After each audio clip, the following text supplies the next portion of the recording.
Welcome back to Infinite Novel Audiobooks. Don't forget to like, comment, subscribers, and share Chapter 1, Anal. Crunch. A sound that wasn't a sound. A feeling that erased every other feeling. My body, no, the concept of my body, was suddenly a tube of toothpaste being stomped on by a giant. I saw my phone screen shatter into 1,000 glittering stars before my vision flipped. Agony, white-hot, all-consuming agony that didn't even let me scream. It just sat on my chest like a fat cow, purring with sadistic glee. Damn it, am I dying? The blaring peep-peep of a horn echoed as if from the bottom of a well. My last conscious thought, bubbling up from the pit of my otaku soul, was a curse so pure, so refined, it could have leveled a city. You fucking truck bastard. It looked like it was time for me to ice-sky. But let me back up a bit. Let's rewind to about 2 hours before I became a human-shaped skid mark. That's when my day was still just average, slightly annoying. Normal, I'm Sope, by the way, an average medium college student and otaku, and as for my looks, well, they're also average. A solid 5'10", if I'm being generous with the lighting. Today was the day. The series finale of The Boys, Season 5. I'd booked a ticket to a special theater screening, one of those events where they show the last episode on a big screen. I was buzzing. A cocktail of pure excitement and a deep, hollow sadness swirled in my gut. This was it. The end of an era. No more diabolical sups, no more Billy Butcher, no more Homelander. A sigh escaped my lips as I walked into the theater, a monument to a story I loved. The place was packed. Fellow diehards, all wearing the same bittersweet expression. I found my seat, sinking into the plush red velvet, already preparing for an emotional goodbye. And then I saw her. In the seat, directly next to mine. DMN. She was a goth baddie. Pure, uncut, premium-grade goth. A dress as black as a starless night clung to a figure that would make a monk question his vows. Black lipstick painted lips that were currently set in a neutral line. And her bust, her tits, they were a testament to the power of genetics. A pair of perfect, pale globes threatening to breach the containment of her dark dress. A silver ankh necklace rested in the valley between them, pointing like an arrow towards sin. I'm an otaku. My social skills with 3D women, especially 1010 goth goddesses. So naturally I stared. My brain blue-screened, caught in a logic loop of boobs, goth, boobs. Her head turned, slowly. Her dark, kohl-rimmed eyes met mine. They weren't angry, just flat, like a shark that hadn't decided if you were food yet. What? Her voice was a low, smoky thing that vibrated right down my spine. Ah, yo, she caught me. Shit. Yo, I stammered, my voice cracking like a 13-year-old's. A bead of sweat traced a cold path down my temple. You look so beautiful. Smooth, Sope, real smooth. Might as well have bowed and offered her a melon bread. She blinked. Then a crack in the goth facade. A small, amused giggle escaped her black lips. It was the cutest, most disarming sound I'd ever heard. Well, she said, a smirk playing at the corner of her mouth. My name is Lana.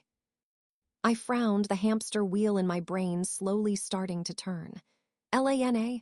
What kind of name was that? It sounded incomplete, like a typo on a birth certificate. Then the hamster hit the nitro. Oh, I said a little too loud, proud of my deductive reasoning. It's Lana, right? Her smirk widened, turning positively devilish. Nah, she drawled, leaning a little closer. The scent of black cherry and old books hit me. If you spell it in reverse, that's my name. Reverse, okay. Simple, I can do this. I mentally grabbed the letters. Lana pushed them backwards. A-N-A-L. Anal. My mouth was still open from when I'd started to speak.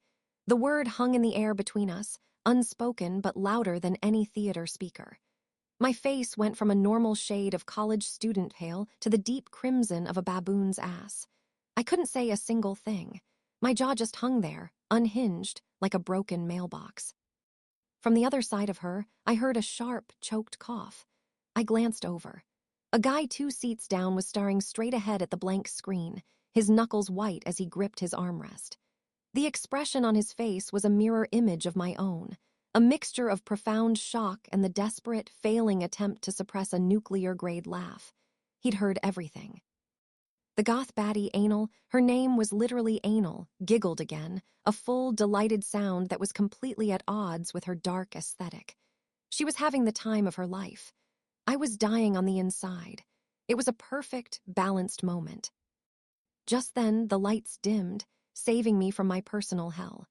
The Warner Bros. Logo appeared on screen. The last episode was starting. I let out a shaky sigh and tried to force all the blood out of my cheeks, focusing on the screen like my life depended on it. The episode was titled, with nauseating finality, "The Last One." Sometime later. What the fuck was that shit? My internal scream was so loud it almost became an external one. The credits were rolling, and a stunned, angry silence filled the theater. I was walking out onto the street, my hands shaking. This season had already been a massive step down. It wasn't like the previous seasons, the ones that were razor-sharp, brilliantly written. It felt different, preachy, slow. But then there was a moment, that moment, when Homelander took the permanent V1 and his veins glowed gold and his eyes promised a reckoning. I thought, yes, finally they're cooking. This is going to be a glorious, blood-soaked soup-pocalypse. And then the fucking last episode happened. They totally nerfed him. The most terrifying, godlike being on the planet, hyped up on the ultimate power-up, and they took him down with, what? Some bullshit teamwork, a viral video, and a sudden, completely out-of-character moment of self-doubt. It didn't make any sense.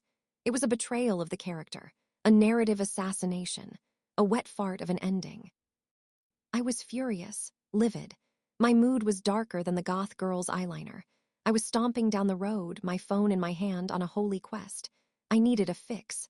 I needed a fanfiction that would undo this travesty, something where Homelander actually wins. A Homelander victorious AU. I was frantically searching on web novel, my thumb jabbing at the screen. A title caught my eye, The Man in the Sky, Homelander. Yes, that sounded perfect. I tapped on it, my heart giving a hopeful little flutter. The first 3 chapters were free. I devoured them. The writing was solid. The premise was perfect. He was actually using his power, crushing his enemies with the cold, brutal logic he was known for. It was healing my soul. I scrolled down, desperate for chapter 4. And a free preview. Continue reading the next 40 chapters on the author's pizza for only $7 a month. Link W**, Pizza Blow G69. A red mist descended over my vision. A pop-up. A fucking paywall. Right at the climax.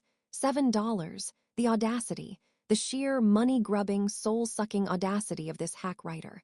After the day I'd had. After the goth girl humiliation and the narrative assassination of my favorite character. This was the final straw. "You greedy fuck," I growled through gritted teeth, my hand tightening around my phone. I was going to crush it. I was going to hurl it at the nearest wall and watch it shatter into 1,000 pieces. I was so consumed by my rage, by the glowing screen in my hand, that I didn't see the crosswalk signal turn red. I didn't hear the first warning blare of a horn. I just stepped out into the street. And then came the peep-peep, a deafening, world-ending shriek that ripped through my fury, followed immediately by the sound of a god taking a bite out of a planet. Crunch. Metal met meat. My body, my average, medium, 5'10" body, was turned into a meat grinder smoothie. The pain was beyond comprehension, a symphony of snapping bones and bursting organs. As my consciousness started to fade, the last image seared into my dying brain wasn't my life flashing before my eyes. It wasn't the goth girl named Anal, or even the disappointment of the finale. It was that stupid, glowing pop-up asking for $7. And the final, profound curse that my soul flung out into the void was directed at 2 entities. The truck bastard who had killed me, and the blowgy writer who had the audacity to paywall the first good Homelander fic I'd found. You fucking truck bastard, and you pizza scum. And as the world went dark, a single, absurdly calm thought drifted through the agony. It looked like it's time for me to ice. The last thing I remembered was the crunch. The sensation of my average, medium body being turned into a chunky meat smoothie by a runaway truck. The pain, the curse, the acceptance of my ice-sky fate. So when I opened my eyes and found myself floating naked in the cold night sky above a glittering city, my first thought was, this is new. My second thought came approximately 0.3 seconds later when I looked down. I was wearing the top half of a Homelander suit, the iconic padded shoulders, the cape fluttering majestically in the wind, the golden eagle emblem on the chest. Very regal, very heroic, very much the image of the world's greatest superhero. Below the waist, nothing, absolutely nothing. The suit pants were bunched around my ankles like I was a teenager who got interrupted mid-session, and my hand was wrapped firmly around a very erect dick, very unfamiliar piece of equipment that was currently standing at full attention like a soldier awaiting orders. I had been masturbating, in the sky. My mouth opened. Nothing came out. Not a scream, not a curse, not even a squeak. Just the silent, profound shock of a man who had woken up in the middle of someone else's midnight jerk session. The cold wind blew across parts of me that should never be exposed at this altitude. I could feel the city lights twinkling below, completely unaware that their greatest hero was currently dangling in the breeze like a perverted wind chime. Then the memories hit. Not my memories, his memories. A flood of images, emotions, and sensations crashed into my brain like a tsunami of pure ego and mommy issues. A sterile white lab, scientists with clipboards, a woman with cold eyes and a colder heart, Madeline Stillwell, years of isolation, years of being told he was special, he was a god, he was better. And then, just moments ago, a fresh, bitter memory surfaced like bile. The baby. Stillwell's baby. The little pink, wrinkled creature suckling at Madeline's breast while she cooed at it with a warmth she had never, ever shown him. Homelander. I had stood there, watching something dark and ugly twisting in my chest. Jealousy. Pure, childish, pathetic jealousy of a breastfeeding infant. So he had done what any emotionally stunted godman would do. He flew into the night sky, ripped off his pants, and decided to vent his frustrations in the most primal way possible. I yanked the suit pants up with more force than necessary, fumbling with the zipper like a drunk prom date. "You fucking toddler," I hissed under my breath, not sure if I was cursing the original Homelander or myself for inheriting this mess. Jealous of a goddamn baby. Unbelievable. A sigh escaped my lips, a deep, exhausted sound that didn't match the godlike body I now inhabited. But even as the embarrassment burned through me, a strange calm settled in my chest. I knew what this was. I knew what had happened. Truck Kun had come for me, and Truck Kun had delivered. "Truck Kun," I whispered to the empty sky, a slow grin spreading across my chiseled new face. "I forgive you, you magnificent four-wheeled bastard. You're the real goat." I was Homelander now, the most powerful being on the planet, the apex predator, the god among men. And I was going to enjoy every second of it. The grin widened into something feral. I stretched my arms out, feeling the muscles ripple beneath the suit. The power thrumming in my veins was intoxicating, like liquid lightning begging to be unleashed. Time for a test drive. I launched. Boom. The sky screamed as I tore through it, a sonic shockwave shattering the silence of the night. The city below became a blur of lights as I accelerated, faster and faster, the wind shrieking past my ears. Mach 0.5, Mach 0.7, Mach 0.9. My body cut through the air like a missile, and a wild, exhilarated laugh ripped from my throat. This was freedom. This was power. This was everything. I pushed harder, feeling the barrier approach. The air thickened around me, fighting back, but I was a god. I broke through. Mach 1. The sonic boom thundered across the skyline, shattering windows somewhere below. I hovered there, breathing steady, heart not even racing. This was the limit, I could sense it. For now. Next, strength.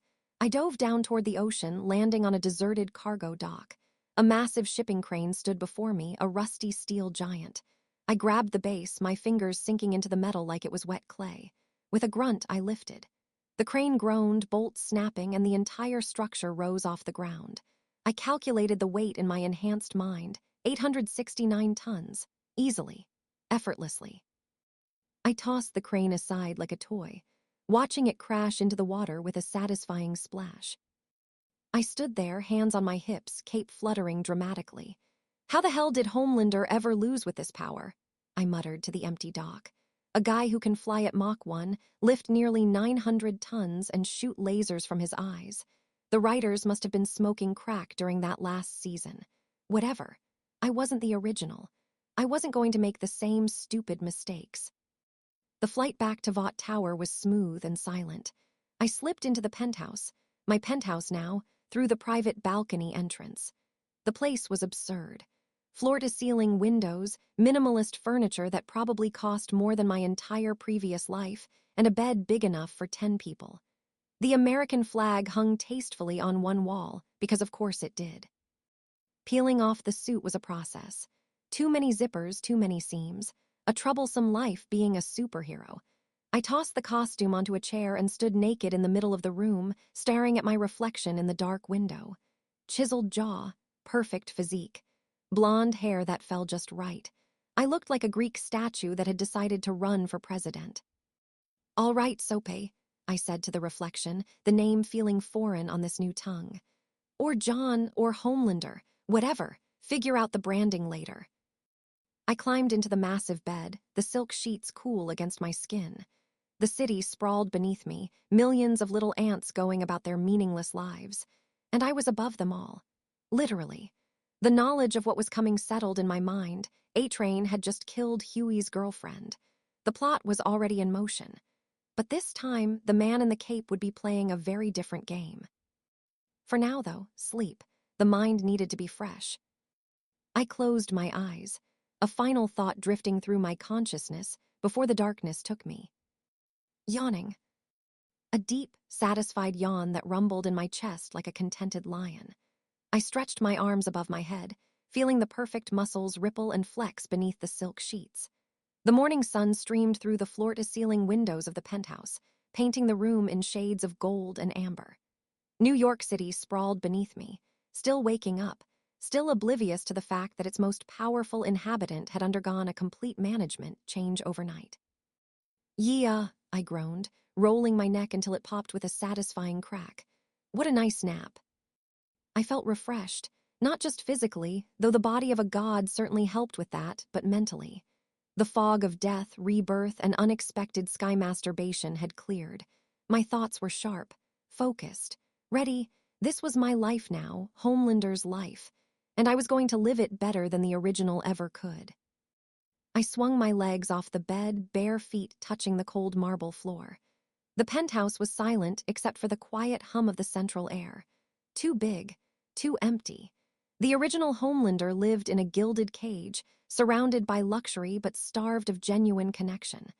A god who craved love like a stray dog begging for scraps. Pathetic, not my problem anymore. I padded over to the refrigerator, pulling open the stainless steel door with a casual flick. My hand reached for a water bottle. And stopped. The fridge was full, stocked to the brim, but there wasn't a single drop of water in sight. Row after row, shelf after shelf, all I saw was milk. Whole milk, skim milk, almond milk, oat milk, chocolate milk. Milk in cartons, milk in glass bottles, milk in those fancy little organic jugs with pictures of happy cows on them. One entire shelf was dedicated to nothing but breast milk in sterile medical containers, neatly labeled and dated. Stillwell's doing, no doubt. I stared at the dairy empire before me. A long, slow sigh escaped my lips. "Of course," I muttered, closing the fridge with more force than necessary. "Of course he's a milk addict. Why wouldn't he be? The strongest man on earth, and his only weakness is an emotion." I pinched the bridge of my nose, a headache threatening to form. This body came with power beyond imagination, and yet it was also a prison of bizarre compulsions and mommy issues. I was going to need to fix that, eventually. For now, I grabbed a bottle of whole milk, because apparently my new taste buds craved it, and took a long swig. It was, annoyingly, the best milk I had ever tasted. Ding. I choked.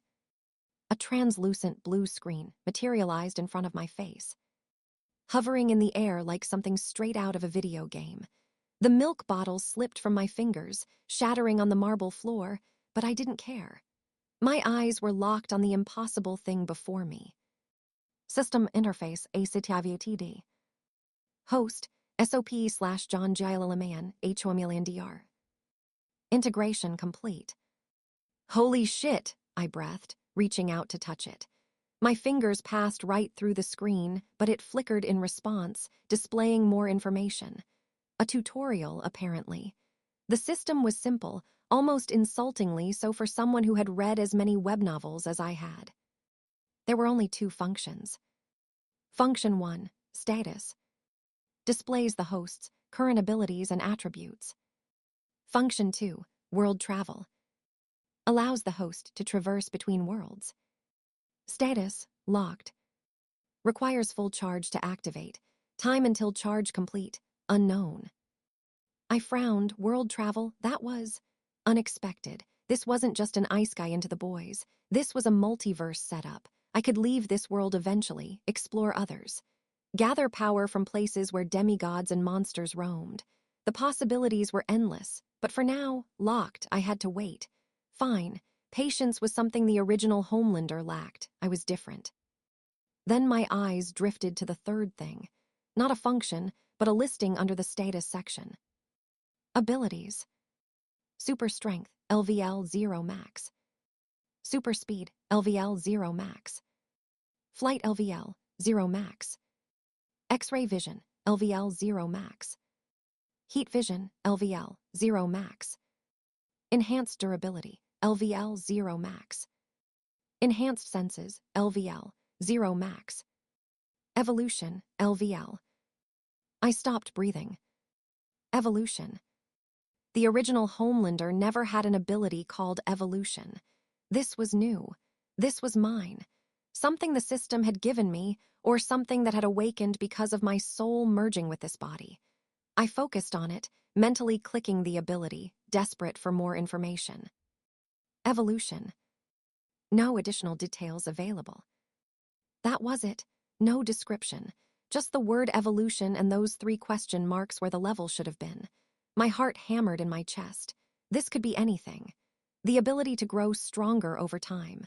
The ability to adapt to any threat. The ability to literally evolve into something beyond Homelander, beyond a soup, beyond anything this world had ever seen. A grin spread across my face. Wide, genuine, and absolutely dangerous. Truck Kun, I whispered to the ceiling. You didn't just give me a second life. You gave me a cheat code. The possibilities were intoxicating. If this ability let me grow, let me become stronger without limits, then the ceiling the original Homelander hit simply didn't exist for me. I could train. I could improve. I could become a true god, not just a man playing one on television. The boys, Soldier Boy, Vought, they were all temporary problems, minor obstacles on the path to something far greater. I was still grinning, like an idiot, when the telephone rang. The shrill, old-fashioned sound cut through my power fantasy like a knife. I blinked, the system interface vanishing as my attention shifted. The phone was on a small table near the couch, a sleek black thing that looked straight out of the 2000s. Vought tech, probably bugged, probably monitored. I picked it up. Yeah. The voice on the other end was high-strung and frantic, the unmistakable sound of a woman whose entire job was managing an egomaniac. Sir? Good morning, sir. This is Ashley. Just reminding you that you have a shooting today. The promotional campaign for Season 5 of American Hero. You're scheduled on set in 2 hours. Ashley Barrett, the redhead with the anxiety disorder and the desperate need for approval. In the original timeline, she became CEO after Stillwell's death. A puppet, a useful one. Right, I said, my voice smooth. Calm, the voice of a man who had everything under control. I'm coming, Ashley. A pause. Oh, wonderful, sir. I'll have the car ready. And the oat milk latte you like, I'll have that too. Just chocolate milk, I interrupted. Cold hole in a glass, and I don't need a car. Why, yes, sir, absolutely. Chocolate milk in a glass, got it. I hung up without another word. The original Homelander would have toyed with her, made some veiled threat just to watch her squirm. But that was a waste of energy. I had bigger things to focus on. I walked to the closet, a massive walk-in the size of a small apartment, and stood before the suit. The iconic suit, red, white, and blue, the star-spangled cape, the golden eagle emblem. It hung there like a sacred relic, waiting for its god to wear it. Piece by piece, I suited up, the boots first, then the pants, the belt, the gloves. The torso piece hugged my frame like a second skin, the padding accentuating every muscle. Finally, the cape. I draped it over my shoulders, letting it settle with the weight of a nation's expectations. I turned to the full-length mirror. Homelander stared back at me, blonde hair perfectly styled, jaw sharp enough to cut glass, eyes that held the faintest glow of red, a reminder of the death hiding just behind the charming smile. I looked like a hero. I looked like a god. I looked unstoppable. I can do whatever I want. The grin returned, smaller this time, but no less dangerous. Today was a shooting, a stupid promotional thing for a reality show, but every appearance mattered. Every public moment was a brick in the fortress I was going to build. The original Homelander crumbled because he was sloppy, emotional, coward. "All right," I said to my reflection, adjusting the cape one final time. "Let's go be America's sweetheart." The flight from Vought Tower to the shooting location was supposed to be uneventful. Just me, the open sky, and the city blurring beneath my feet. So when I spotted a familiar figure gliding over the Hudson River below, I couldn't help myself. I angled down, cape snapping in the wind, and pulled up alongside him with the casual ease of a sports car overtaking a bicycle. "Hey," I called out, my voice cheerful and bright, the all-American hero mask slipping on like a well-worn glove. "What's up, fish fucker?" The Deep flinched, visibly. His entire body seized up mid-flight, those gill-lined abs clenching as he registered both my presence and the greeting. His eyes, those deep, perpetually sad eyes of a man who knew his place in the food chain, darted toward me with a mixture of fear and confusion. "Homelander, sir," he stammered, hovering in place like a hummingbird about to have a heart attack. I'm fine. Just, heading out. Are you going to your shooting, the American Hero promo?" "Yeah." I let the word hang in the air, watching him sweat. The old Homelander would have tormented him further, maybe made a comment about his gills, his failures, his general existence as the team's punching bag. But I wasn't the old Homelander. "See you around, Deep." I blasted off before he could respond, a sonic boom cracking the sky in my wake. Behind me, the Deep hovered motionless, his brow furrowed beneath his stupid little aquatic helmet. Something was off. Homelander's voice was the same, the face was the same, but the delivery, that was different. The way he spoke was more grounded, more direct. And his posture, straighter, his eyes, sharper. There was a confidence radiating off him that wasn't the usual performative arrogance. This was something deeper, something dangerous. "Isn't Homelander looking changed?" The Deep thought rubbing his chin. "His talking is different. He seems more confident, more dangerous than before." He shuddered, a primal gut-level reaction. Whatever. He shook off the unease like water from his gills.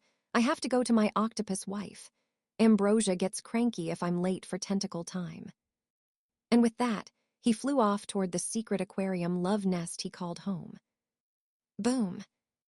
I landed in the designated shooting area, a cordoned-off section of Central Park that Vought had rented out for the day, with the subtlety of a meteor strike. The ground cratered slightly beneath my boots. Dust billowed. The cape settled dramatically around my shoulders. Perfect entrance. Within seconds, they swarmed. Reporters, camera crews, fans who had won some contest to be here, Vought PR staff in their crisp suits and fake smiles. They surrounded me like ants on a sugar cube, microphones thrust toward my face, phones held high to capture the moment. The clicks of cameras were relentless, a lot of applause. "Homelander, over here." "Homelander, can you confirm the Season 5 rumors?" "Homelander, what do you say to critics who claim?" I smiled, a gentle smile, not the cold but something warmer, something approachable. I raised a gloved hand and waved, slow and deliberate, making eye contact with as many of them as I could. "Morning, folks," I said, my voice carrying that perfect blend of authority and charm. "Beautiful day, isn't it?" The crowd ate it up. A little girl near the front, maybe 7, clutching a Homelander action figure, gasped as I looked her way. I gave her a wink. She looked so happy. This is nice, I thought, genuinely surprised. The adoration, the worship, the way their eyes lit up just because I existed in their vicinity. It was a rush, a drug. I could feel the ego inflating, the pride swelling like a balloon in my chest. No. I caught myself. The thought cut through the warmth like a blade of ice. Don't take this emotion too much. This is how the original Homelander got soft. This is how he became a needy, approval-starved mess. If I let this feeling control me, I'll become a beta protagonist. The kind of guy who loses because he needs the crowd's love more than he needs to win. I let the smile drop, just a fraction. They were too busy taking pictures. "All right, folks, I've got a show to shoot," I announced, still pleasant but with an edge of finality. "America's hero has work to do." They parted like the Red Sea. Of course they did. I am Homelander. The main shooting area was a sprawling setup. Massive green screens, camera rigs on cranes, lighting equipment that probably cost more than my entire previous life. And standing at the center of it all, clipboards in hand and anxiety in their postures, were Ashley and Queen Maeve. I approached them, my boots crunching on the temporary flooring. Ashley saw me first. Her eyes widened, and she nudged Maeve with an elbow so sharp I could hear the thud of bone on armored flesh. "Isn't Sir Homelander looking different than his usual character?" Ashley hissed, her voice a frantic whisper that she probably thought I couldn't hear. Enhanced senses. One of the many perks. Queen Maeve didn't respond immediately. She just watched me, her stoic warrior face giving nothing away but her eyes. Those sharp, guarded eyes were working overtime. Scanning, analyzing. The original Homelander and Maeve had history. Complicated, toxic, borderline abusive history. I could feel the echoes of it in the memories. "Yeah," Maeve finally murmured back, her voice low. "I also think he's different, but I can't point out what exactly." I stopped in front of them, close enough to be part of the conversation, but maintaining a respectful distance. The old Homelander would have invaded their space, loomed over them, reminded them of his power with proximity alone. I just stood there, hands clasped casually behind my back. "Sorry for making you wait, guys," I said. Ashley's mouth fell open. Queen Maeve's eyebrow twitched, the closest thing to shock her face could produce. They both stared at me like I had just spoken in fluent Klingon. I frowned. "What? Is there something on my face?" Ashley sputtered, her red hair practically vibrating with confusion. "And no, sir. No, it's nothing. Nothing at all. You look great. Fantastic. Ready for the shoot." I turned to Maeve, meeting her gaze evenly. Calm, controlled. No leering, no veiled threats, no weird sexual tension born from years of manipulation. Just a professional look. "What about you? Should we start our shooting?" Maeve blinked, once, twice. Then she nodded, her voice steady but guarded. "Yeah, let's do it." We walked toward the set together, and I let my mind wander. Queen Maeve, warrior woman, second most powerful member of the Seven. In the original story, she was a complex character, guilty, broken, trying to find redemption. She had been Homelander's lover once back when he was still figuring out how to be human. But that was his story, not mine. Honestly, I mused, glancing at her from the corner of my eye. She's not my type. Sure, she's objectively gorgeous. Peak physical condition, warrior's build, the whole Amazonian thing. But nah, I'm not into the warrior woman, but if it's Wonder Woman comic version, then I do smash. No, my tastes ran. Different. I'm more into MILFs and chicks. The thought surfaced without permission, but I didn't push it away. It was true. And in this world, in this story, there was one MILF who stood above all others. One woman whose face had been burned into my brain since I first watched this show years ago. Becca Butcher, Homelander's son's mother, Billy Butcher's wife. Now that was a woman worth pursuing. She had warmth, strength, a maternal instinct so powerful she had hidden her son from the most dangerous men on the planet. She was kind without being weak, tough without being cold. And she was trapped in a fake suburban prison, pretending to be dead while raising a superpowered kid in secret. The original Homelander found her and immediately made everything worse. He was a wrecking ball of ego and neediness, incapable of genuine connection. But me, I could be patient. I could be strategic. I could show up at her doorstep not as a monster demanding his son, but as something else entirely. A plan began to form in the back of my mind. Not a concrete one, not yet, but the seeds were planted. Step 1, solidify my power base in Vought. Step 2, deal with the immediate threats, Stillwell, Edgar, the eventual formation of the boys. Step 3, find Becca and Ryan. Step 4, for Stillwell, I will kill that bitch when I had time. The shooting went smoothly. I delivered my lines with the perfect blend of sincerity and showmanship. I am the Homelander, and I can do whatever the F. No, wait, that was the old script. The new Season 5 promo was softer, more family-friendly. I am the Homelander, and I will always protect this great nation. Cheesy as hell, but the cameras ate it up. Maeve and I did a few scenes together. Heroic poses, stoic nods, the kind of manufactured camaraderie that made audiences believe the seven were actually a team. Between takes, she kept stealing glances at me, that analytical look still burning in her eyes. I ignored it, let her wonder. By the time Ashley called wrap, the sun was starting its descent toward the horizon. The crew clapped, more out of obligation than genuine appreciation, I suspected, and I made my exit with the same dramatic flair I had arrived with. Alone in the sky once more, I pulled up the system interface. The translucent blue screen flickered into existence. Abilities. Super Strength LVL, Max. Super Speed LVL, Max. Flight LVL, Max. Heat Vision LVL, Max. X-ray Vision LVL, Max. Enhanced Durability LVL, Max. Enhanced Senses LVL, Max. Evolution LVL. There it was, X-ray vision. Sensation bloomed behind my eyes, a subtle pressure like a muscle. I experimented, looking down at the city below. The world peeled back in layers. Building facades became translucent blue outlines. I could see through walls, through floors, through ceilings. I could see the skeletal structures of skyscrapers, the plumbing networks, the electrical veins that kept the city alive. I could see people in their offices, their apartments, their lives, tiny ants going about their meaningless routines. I pulled back, the vision fading as quickly as it came. A grin tugged at the corner of my lips. Useful, very useful. No secrets will be safe from me now. With that, I turned toward Vought Tower, the setting sun painting the sky in shades of orange and crimson. My cape billowed behind me, a symbol of the hero I was supposed to be leaving only the open sky and the promise of tomorrow. 2 days passed. 2 days of flying around, doing nothing. The first few hours were fun. Barrel rolls, cloud surfing, scaring the hell out of some geese. But by day 2, boring.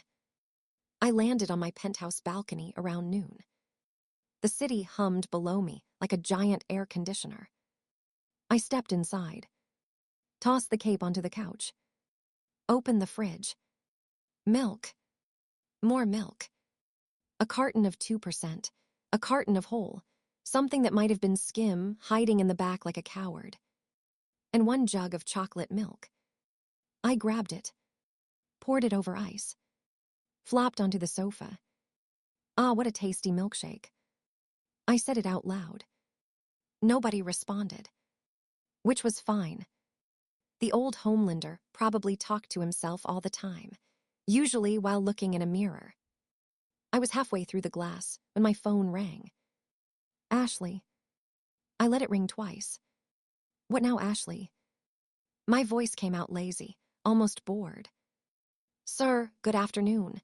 Today is the induction ceremony for the new member of the Seven. Starlight, remember. I took another sip. She's very talented, sir. The press is already calling this the biggest Vought event of the quarter. You're the leader, so your presence is. I'm coming. But there's a script. I emailed it. There's a joke on page 4 that marketing spent 3 weeks. Great, bye. I hung up, drained the glass, looked at the cape. Being a hero was exhausting. But I'd made a promise to myself. Starlight deserved better than what the show gave her. And I was going to make sure she got it. The VOD event hall was all chrome and glass. Oversized screens everywhere. Starlight's face. Starlight saving a cat. Starlight smiling in slow motion. I walked in holding a fresh glass of chocolate milkshake. The staff parted like I was a shark, and they were minnows. A security guard opened his mouth, saw my face, closed it. Smart man. Ashley spotted me from across the room. She power walked over, heels clicking like tiny gunshots. Sir, the script. I highlighted the important parts. If you could just. Don't need it. I looked at her. Not a glare. Just calm. Certain. She froze. Her spine turned into a question mark. She took a half step back. Okay, she whispered. No script, that's fine. Glad we agree. She scurried off. I made my way backstage. The Deep was already there. Leaning against a wall, arms crossed. Staring at the stage. Starlight was rehearsing, glowing faintly in her white and gold costume. Deep's expression was familiar, like a predator at an aquarium. I stood next to him, took a loud, obnoxious sip of my milkshake. He flinched. Oh, hey, Homelander. Deep, I didn't look at him, enjoying the view. She's got potential, good stage presence. And kept watching. The crowd roared. Starlight finished her light show. Took a bow. I waited in the wings. Ashley hovered at my elbow. You're on in 30 seconds, sir. Just say something inspirational, please. I handed her my empty glass. Hold this. I walked onto the stage. The lights hit me. Warm, bright, blinding. The crowd noise swelled, then hushed. Starlight turned.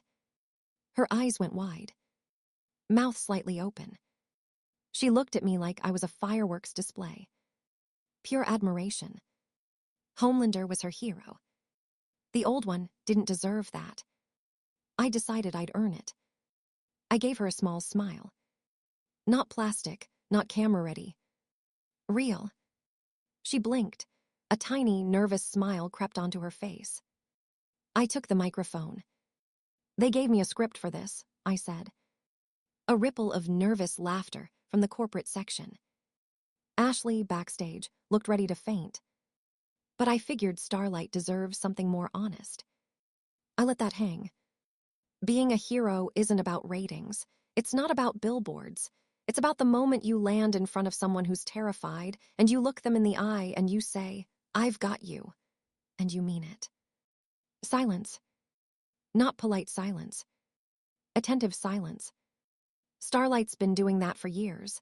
No budget, no spotlight, she's the real deal. I turned to her. Welcome to the team. The applause was loud. I barely heard it. Starlight looked at me with something past admiration. Gratitude, maybe. Relief. I gave her a small nod and stepped back. In the wings, Ashley stared with her mouth open. And Madeline Stillwell had appeared at some point. She watched me with an expression I knew. Recalculation. Is he really Homelander? Her face said. That was a genuinely good speech. She gave me a slow, deliberate smile. I'm going to reward you later. Tempting. She was objectively a top-tier MILF, but I hate her. But my interests lay elsewhere. Still, I smiled back. Just enough to keep her guessing. The ceremony wrapped. Handshakes, photos, forced small talk with executives who smelled like expensive cologne and quiet desperation. As the crowd thinned, I noticed the Deep making his move. He sidled up to Starlight. Hand rising. That slimy smile spreading. I knew exactly what he was about to do. Deep, I called. He froze. Hand in midair. Starlight turned. I walked over, calm, unhurried. Starlight, I said, voice warm. I'll catch up with you later. There's some team stuff I want to go over. She nodded, smiling. Of course, sir, no problem. She headed off toward Ashley. I waited until she was out of earshot. Then I stepped in close to Deep. Very close. Leaned my head down. Mouth next to his ear. My voice dropped to a whisper. Cold as a freezer. Quietly, you fish fucker. I let the words sink in. If you try anything bad with Starlight, and I mean anything, I will tear your dick off with my own hands. I pulled back. Saw his face. He went through all 5 stages of grief in 2 seconds. Eyes bugged out. Skin turned the color of old mayonnaise. A tremor ran through his whole body. And no, sir. He shook his head frantically. Panicked smile. Why would I? She's our new teammate. Like a sister, a glowing, heroic sister. Good. I clapped him on the shoulder. Hard. His knees buckled. Keep that in mind. I turned. Walked away. Hands in my pockets. Behind me, I heard him exhale. Like a deflating balloon. Then, in a tiny, shaky voice. Thank goodness, I didn't do anything. I almost got myself killed. I almost got my dick turned into sushi. I smirked. The old Homelander would have lasered him. But this, way more satisfying. Back at the penthouse that evening. Another glass of chocolate milk. Sitting on the balcony. City lights flickering below. The day had gone well. Huey Campbell was not having a good week. He sat behind the counter of his small electronics shop, the fluorescent lights buzzing overhead like a persistent mosquito. A half-disassembled radio lay on the workbench, its guts exposed to the stale air. He hadn't touched it in over an hour. His eyes were glued to the TV, mounted on the wall. Starlight's induction ceremony. He'd been following her career since the early days. Back when she was just a local hero doing local things, stopping robberies, rescuing cats, actually talking to the people she saved. She was real, genuine, the kind of hero who made you believe the system wasn't completely rotten. And now she was joining the 7. He should have felt happy for her. Instead, his stomach twisted into knots. Because Homelander was on screen, giving a speech, a good speech, too good. Homelander was saying, his voice smooth and commanding. Being a hero isn't about ratings. It's not about billboards. It's about the moment you land in front of someone who's terrified and you look them in the eye and you say, I've got you. And you mean it. The crowd ate it up. Starlight looked at him with stars in her eyes. Everyone clapped. Bullshit, Huey thought. Not all heroes were good. Some of them were monsters in capes, and he'd learned that lesson the hardest way possible. His mind drifted to him. A-Train. The blur of blue and white, the sonic boom, the spray of red. Robin, his Robin smeared across the pavement because a superhero was high on compound V and running faster than he could control. And he didn't stop. Didn't even slow down, just kept running like she was nothing. Huey had watched the apology later. The televised press conference where A-Train stood at a podium with rehearsed grief on his face and said all the right words. The words were perfect. The tone was flat. The eyes were empty. No sincerity. Not a shred. That was what made it worse. If he'd just been a monster, Huey could have hated him purely, cleanly. But the fake apology, the performance of guilt without the substance, the cowardly middle ground of pretending to care while clearly not caring at all, made his blood boil in a way he couldn't fully describe. I want to kill him. The thought surfaced before he could stop it. He didn't push it down. It just sat there, heavy and cold, a stone in his chest. The bell above the shop door chimed. Huey looked up. A man stepped inside, tall, broad-shouldered, a black trench coat that looked like it had seen better decades. Stubble, sharp angles, a grin that didn't reach his eyes. He walked with a swagger that said he'd already sized up the room and found it wanting. Hey, mate. The man's voice was rough, British, amused. What's up? Need some help? Huey blinked. Help? What kind of help? The man's grin widened. Mocking, but not cruel. More like he knew the punchline to a joke Huey hadn't heard yet. He leaned against the counter, casual as anything. Mate, it's about sups. The way he said it, sups like it was a curse word, like it was something foul he'd scraped off his shoe, sent a shiver down Huey's spine. He didn't know this man's name, didn't know his deal, but something clicked into place anyway, some instinct deeper than thought. This was someone who hated them just as much as he did. Maybe more. POV, Homelander. The ceremony wrapped. Photos, handshakes. A few more reporters asking the same 5 questions in slightly different words. I sailed through all of it with a smile that wasn't plastic for once. My speech had landed. Starlight was safe. The Deep was traumatized in a way that would keep him behaving for weeks. And Madeline Stillwell had been eyeing me all afternoon like I was a steak dinner she couldn't wait to sink her teeth into. Nice day. I headed down the corridor toward the elevator that would take me up to my penthouse. The floor was quiet, all glass and chrome and soft, expensive lighting. Vought-branded optimism on every wall. And then I saw him. Coming from the opposite direction. A-Train. He was walking fast. Not super speed fast, just regular person fast. Like he had places to be and didn't care who knew it. I slowed. A-Train. Man. I had thoughts about this guy, lots of them. In the show. He killed Huey's girlfriend, Robin, splattered her across the street like a bug on a windshield. But his character arc. Chef's kiss. Redemption. Real redemption. The kind that took seasons to build and left you genuinely rooting for the guy by the end. I remembered this one reel I watched in my previous life. An edit set to some Alan Walker's headlight track, slow emotional buildup, beat dropping at just the right moment, the whole screen poolsing with color and feeling. The clip showed A-Train carrying mother's milk to the hospital, running at full speed, veins popping in his neck, actually trying to save someone for once. And there was this kid. This random kid on the sidewalk. Watching him blur past. Eyes wide, full of wonder.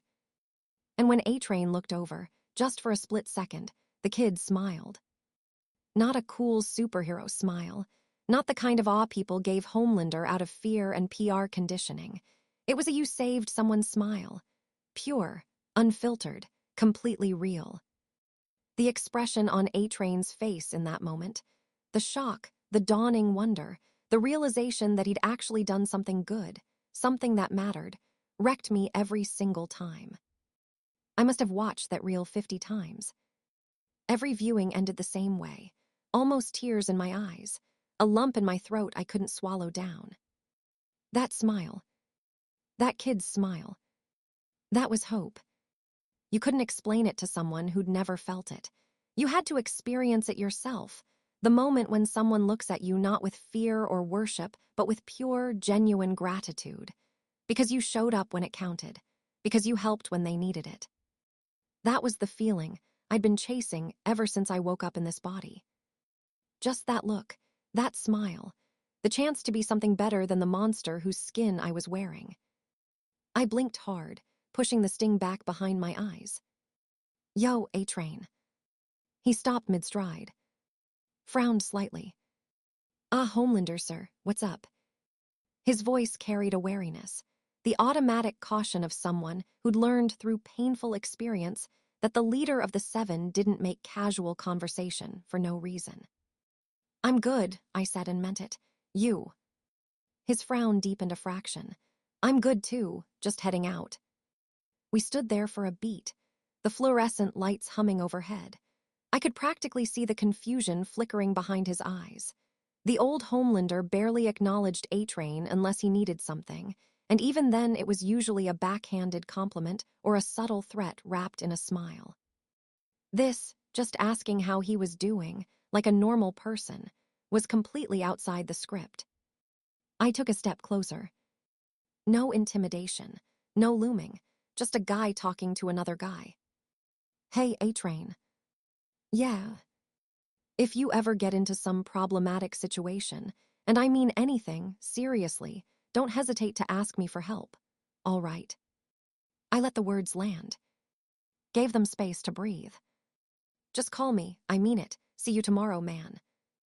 I reached out and clapped him on the arm. A friendly gesture. No power behind it, nothing but the weight of sincerity. Then I walked past him toward the elevator. I didn't look back, but my ears picked up everything. He didn't move. He just stood there, frozen in the corridor, his heartbeat thumping a confused rhythm against his ribs. Behind me, A-Train stared at my retreating back like he'd just seen a dog recite Shakespeare. What the fuck was that? The words echoed in his head, bouncing around like pinballs. If you ever get into some problematic situation, don't hesitate to ask me for help. Every syllable dripped with sincerity, not the polished, camera-ready sincerity of a press conference. The raw, unpolished, borderline awkward sincerity of someone who actually meant what they were saying. But Homelander wasn't like that. Homelander didn't do sincere. Homelander did threats dressed up as compliments, warnings hidden inside jokes, cruelty packaged so beautifully you didn't realize you'd been cut until you started bleeding. This, impossible. This was different. Something else entirely. And it shook him more than any threat ever could have. Maybe I'm dreaming, he muttered. He sighed, looked down at his own hands, the hands that had killed Robin without even slowing down, the hands that had waved off the apology like it was a chore. Whatever. He walked off. But the words stayed with him. The sincerity stayed with him. And somewhere deep, he wondered if maybe, just maybe, he'd misjudged the man in the cape. Or maybe the man in the cape had changed. Which was somehow scarier. I made it back to my penthouse. The city sprawled below the floor-to-ceiling windows, all glittering lights and tiny ant-sized cars. I didn't bother turning on the main lights. The glow from outside was enough. I grabbed a fresh glass from the kitchen, poured myself some chocolate milk over ice, and sank into the soft leather sofa. The cushions swallowed me whole, and I let out a long, satisfied breath. Peace. Quiet. Just me and my milkshake. I took a lazy sip through the straw, letting the cold sweetness roll over my tongue. The straw made that annoying slurping sound when it hit the bottom of the glass, but I didn't care. There was no one around to judge me. One of the perks of being the most powerful man on the planet, you could slurp your drink as loudly as you wanted. I was halfway through the glass, contemplating whether to reheat some leftovers or just fly out for tacos when... Knock, knock. I blinked. Someone was at my door. My penthouse door. The door that absolutely no one visited without a very good reason, because the old Homelander had made it very clear that unsolicited visitors were not welcome. Ever. I didn't get up. I just tilted my head and activated my X-ray vision. The walls turned transparent, layers of steel and drywall peeling back like onion skin. And there, standing in the hallway, shifting her weight from foot to foot, was a familiar figure in white and gold. Starlight. Annie. Her heart was pounding. I could hear it clear as a drum, even without focusing. Fast, nervous, like a rabbit who'd wandered into a wolf's den and wasn't entirely sure the wolf was friendly. I smiled. Come in, I called out, loud enough to reach through the door. It slid open. Starlight stepped inside, her movements tentative. She was still in her costume, that white and gold number with the cape that caught the light. Her hands were clasped in front of her, fingers fidgeting with each other. Her cheeks had a faint flush that wasn't from the cold. Sir Homelander. She stopped, corrected herself, started again. I hope I'm not interrupting anything. Nah, it's fine. I gestured toward the armchair across from me with my glass. Take a seat, Starlight. She sat, perched on the edge of the cushion like she was ready to bolt at any second.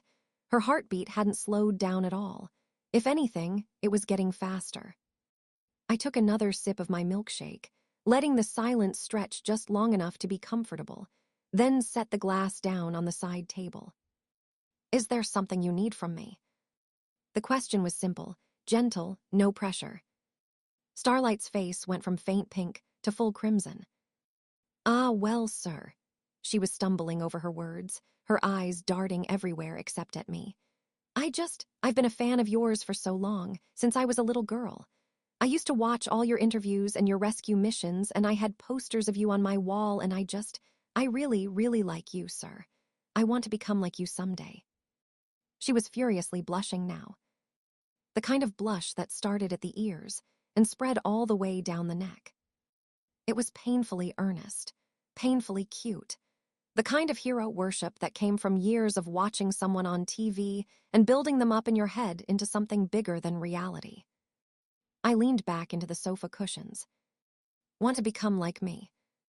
She nodded, eyes bright. I let out a soft breath. Starlight, I said, I don't think I'm as good a hero as you think I am.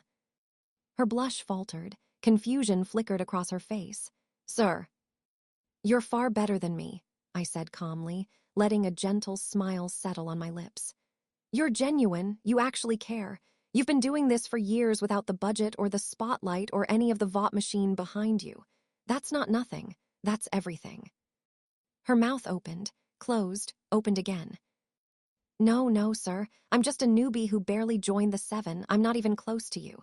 Sir, you're Homelander, you're the leader, She fumbled for words, her blush returning in full force. Please, sir, you can call me Annie, that's my real name. Annie. She gave me her real name. Just like that. Because I smiled at her a few times and gave one decent speech. This girl was too pure for this world. The old Homelander would have eaten her alive. But I wasn't the old Homelander. Well, Annie, I said, testing the name on my tongue. It felt right. It doesn't matter where you start. You'll eventually surpass me. I'm sure of it. Her eyes went wide. And you can call me John. The words hung in the air. John.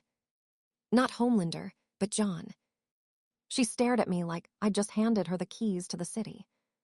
Sir, John, she corrected herself, a shy smile breaking through the nervousness. You're really a humble person, I didn't expect. I mean, everyone says you're an egomaniac, a narcissist, a ticking time bomb in a cape. She winced. I wasn't going to say that. You didn't have to, I shrugged, still smiling. But people can change, Annie, or at least they can try. She looked at me for a long moment. The nervousness was fading now, replaced by something softer. Curiosity, maybe, or hope. Sir John, she said, then glanced out the window at the darkening sky. It's getting late. I should probably head home. I followed her gaze. The sun had fully set while we were talking, the city lights now the only illumination for miles. It is getting late, I agreed. I stood up, stretched my arms. But if you don't mind, I can take you home. Her blush came back instantly. And no, Sir John, you don't have to take so much effort for me. I can just get a cab or call an Uber or... It's nothing. I waved a hand, cutting off her protests.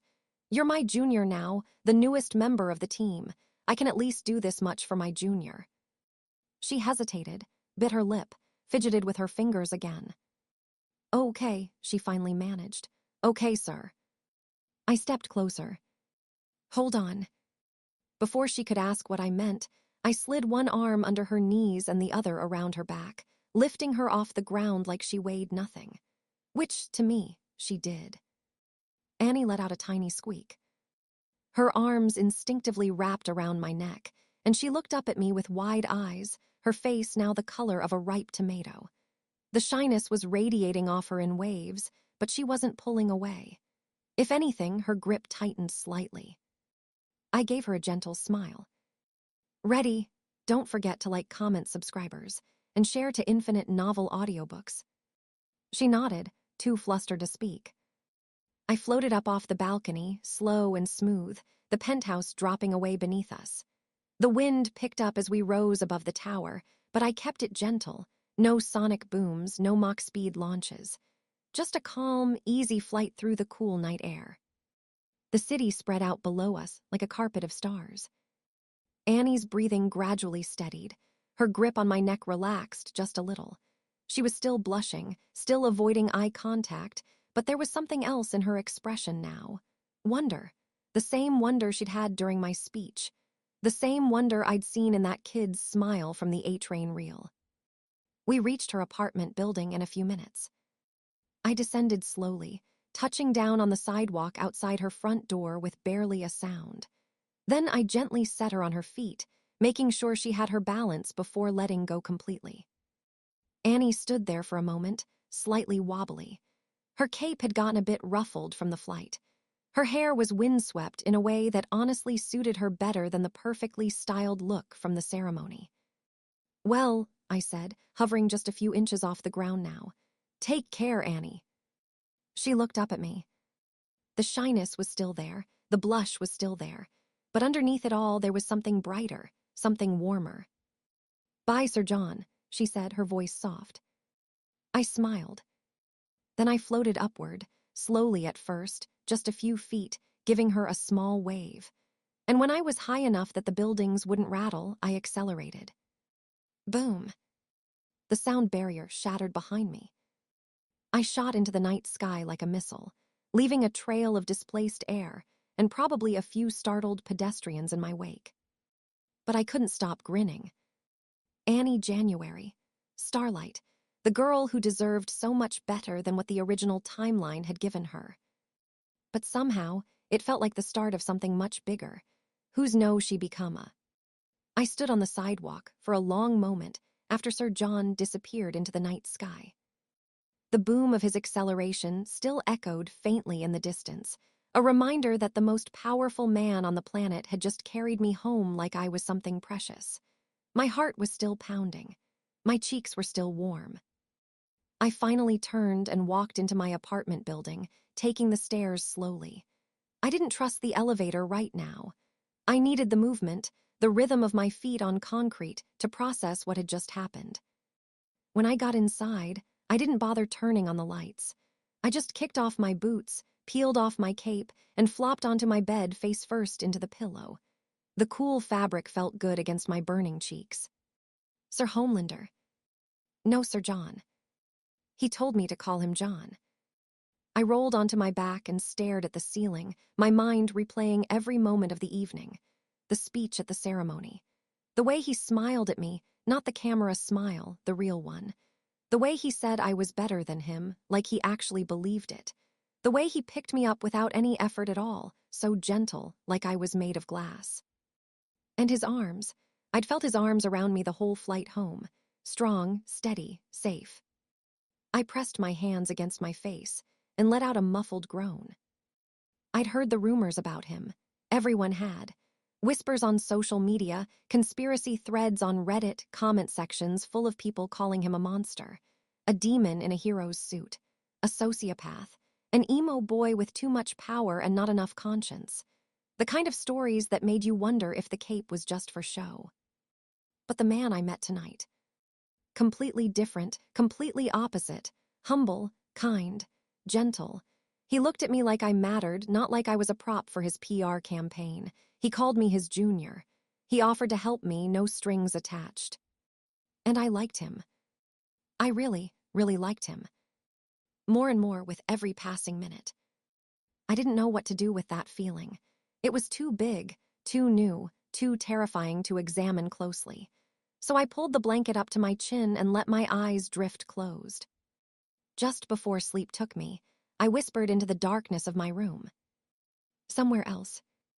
The television screen flickered with color. Homelander was on screen, mid-speech, his cape billowing dramatically behind him.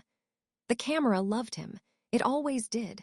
And the broadcast was playing on a modest TV in a modest living room in a modest house tucked away from the rest of the world. A little boy sat cross-legged on the carpet, inches from the screen. Ryan. He was small for his age, with sandy hair and wide, curious eyes that drank in every frame of the broadcast like it was water in a desert. His hands were clenched in his lap, his mouth slightly open in awe. Homelander flew across the screen, and Ryan leaned forward, almost touching the glass. He didn't know. He didn't know the man on the screen was his father. He didn't know why his mom got quiet whenever Homelander appeared on the news. He didn't know why she always changed the channel a little too quickly, her smile a little too tight. He just knew that Homelander was the coolest hero in the world. Ryan. A woman's voice drifted in from the kitchen. She stepped into the living room, drying her hands on a dish towel. Becca Butcher. She had the kind of beauty that snuck up on you, mature, natural, effortless. An hourglass figure that her simple sweater and jeans did nothing to hide. Soft curves, warm eyes, a presence that filled the room without demanding attention. She glanced at the TV, and her expression flickered. Ryan, it's time for bed. No, Mom, please. Ryan twisted around, his face pleading. Just a little more. He's about to do the part where he flies through the building. Ryan. The cool part, Mom. No. Becca's voice was firm but not unkind. You have to wake up early tomorrow. That's enough TV for today. Ryan let out a long, dramatic sigh, the kind only kids could pull off, full of the tragedy of an unjust world. Okay, Mom. He dragged himself to his feet, gave the TV one last longing look, and shuffled off toward his bedroom. Becca waited until she heard the door click shut, then turned back to the screen. Homelander. His face filled the frame, that perfect smile, those impossibly blue eyes, the cape flowing in a wind that probably came from a fan off camera. Becca's expression was complicated. She had history with that face, history that made her stomach twist and her heart ache in ways she'd spent years trying to untangle, memories she'd locked away in a box marked "Never Open." A man who had been charming and terrifying in equal measure, whose attention had felt like standing too close to the sun. She reached for the remote and turned off the TV. The screen went black. Becca stood there for a moment in the silence, the remote still in her hand, her reflection faint in the dark glass. Then she let out a long, tired sigh and headed toward the kitchen. There were chores to do. Dishes to wash, laundry to fold, a life to maintain. Third person. Across town, in a dimly lit bar that smelled like stale beer and bad decisions, Huey Campbell was realizing he'd made a terrible mistake. You want me to do what? Billy Butcher leaned back in his chair, that diabolical grin spreading across his face like a crack in concrete. His eyes glinted with something between amusement and malice, the look of a man who knew exactly how deep he'd dragged you in. Simple, mate. Butcher slid a small device across the sticky table. It was no bigger than a coin, sleek and black, with a tiny blinking light. You just gotta plant this little bug in the Seven's main meeting room, the big one, where they have all their secret chats about saving the world and fixing their hair. Huey stared at the bug. Then at Butcher. Then at the bug again. His brain was short-circuiting. I can't just walk into Vought Tower and plant a bug. That's insane. That's beyond insane. I run an electronics shop. I fix radios. I'm not a spy. Butcher didn't blink. You hate A-Train, right? The words landed like a punch. Huey's mouth closed. His jaw tightened. The image of Robin, his Robin, flashed through his mind. The blur of blue, the spray of red, the apology with dead eyes. Yeah, he said quietly, I do. Then this is how you get him. Butcher's voice dropped, low and persuasive. You want justice. You want payback. You want to look that smug blue bastard in the eye and watch him realize he can't run fast enough to escape what's coming. This is step one. Huey's hand trembled slightly. He looked at the bug again. It was so small, so insignificant, just a tiny piece of tech with a blinking light. But it felt like a bomb in his palm. I came here just to fuck myself, he thought miserably. That's what happened. I walked into my own shop this morning, and now I'm sitting in a bar with a lunatic and a spy device, and I'm actually considering it. He took a breath. Thought about Robin. Thought about A-Train's empty apology. Thought about how good it would feel to actually do something instead of just sitting in his shop, drowning in rage. Okay, Huey said, his voice steadier than he felt. I'll do it. Butcher's grin widened. That's my boy. The smile was pure diabolical energy. The kind of smile that promised adventure and danger and absolutely no safety nets. Huey looked at that smile and felt his stomach drop through the floor. I am fucked, he thought, completely and utterly fucked. Butcher clapped him on the shoulder, nearly knocking him off his chair, and signaled the bartender for another round. The bug sat on the table between them, its tiny light still blinking. After I got back to my penthouse, I changed out of the suit.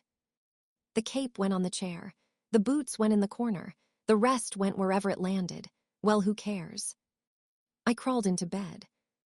The sheets were ridiculously soft, some kind of Egyptian cotton that probably cost more than my old apartment's monthly rent. The mattress adjusted to my body like it was alive, cradling every muscle, every joint. I closed my eyes. And I slept. I opened my eyes. But I wasn't in my bed anymore. I was floating. In space. Real space. This was the real thing, vast, silent, and impossibly deep. Galaxies spiraled in the distance like glittering pinwheels. Nebulas bloomed in colors I didn't have names for. Stars burned and died and were born again, all in the span of a single breath. And the cosmos around me wasn't just empty void. It was alive. I could feel it, a pulse, a rhythm, like the universe itself had a heartbeat, slow and ancient and unfathomably powerful. The darkness between the stars wasn't cold. It was warm, welcoming, like I'd come home to a place I'd never been before. I turned my head, or whatever passed for a head in this dream body, and I saw him. A being. Floating in the center of everything. He wore a suit unlike anything I'd ever seen. White as the core of a star, with red lines spreading across it like veins of molten energy. The lines pulsed faintly, in rhythm with the cosmic heartbeat I'd felt earlier. The suit fit him perfectly, not like armor, but like a second skin, like it was part of him. On his chest was a symbol. A black hole. Perfectly circular, perfectly dark. And yet, somehow, it wasn't empty. It was full of something I couldn't name. Full of gravity and mystery and the kind of power that made actual black holes look like party tricks. His hair was gold. Not blonde, not dyed. Gold.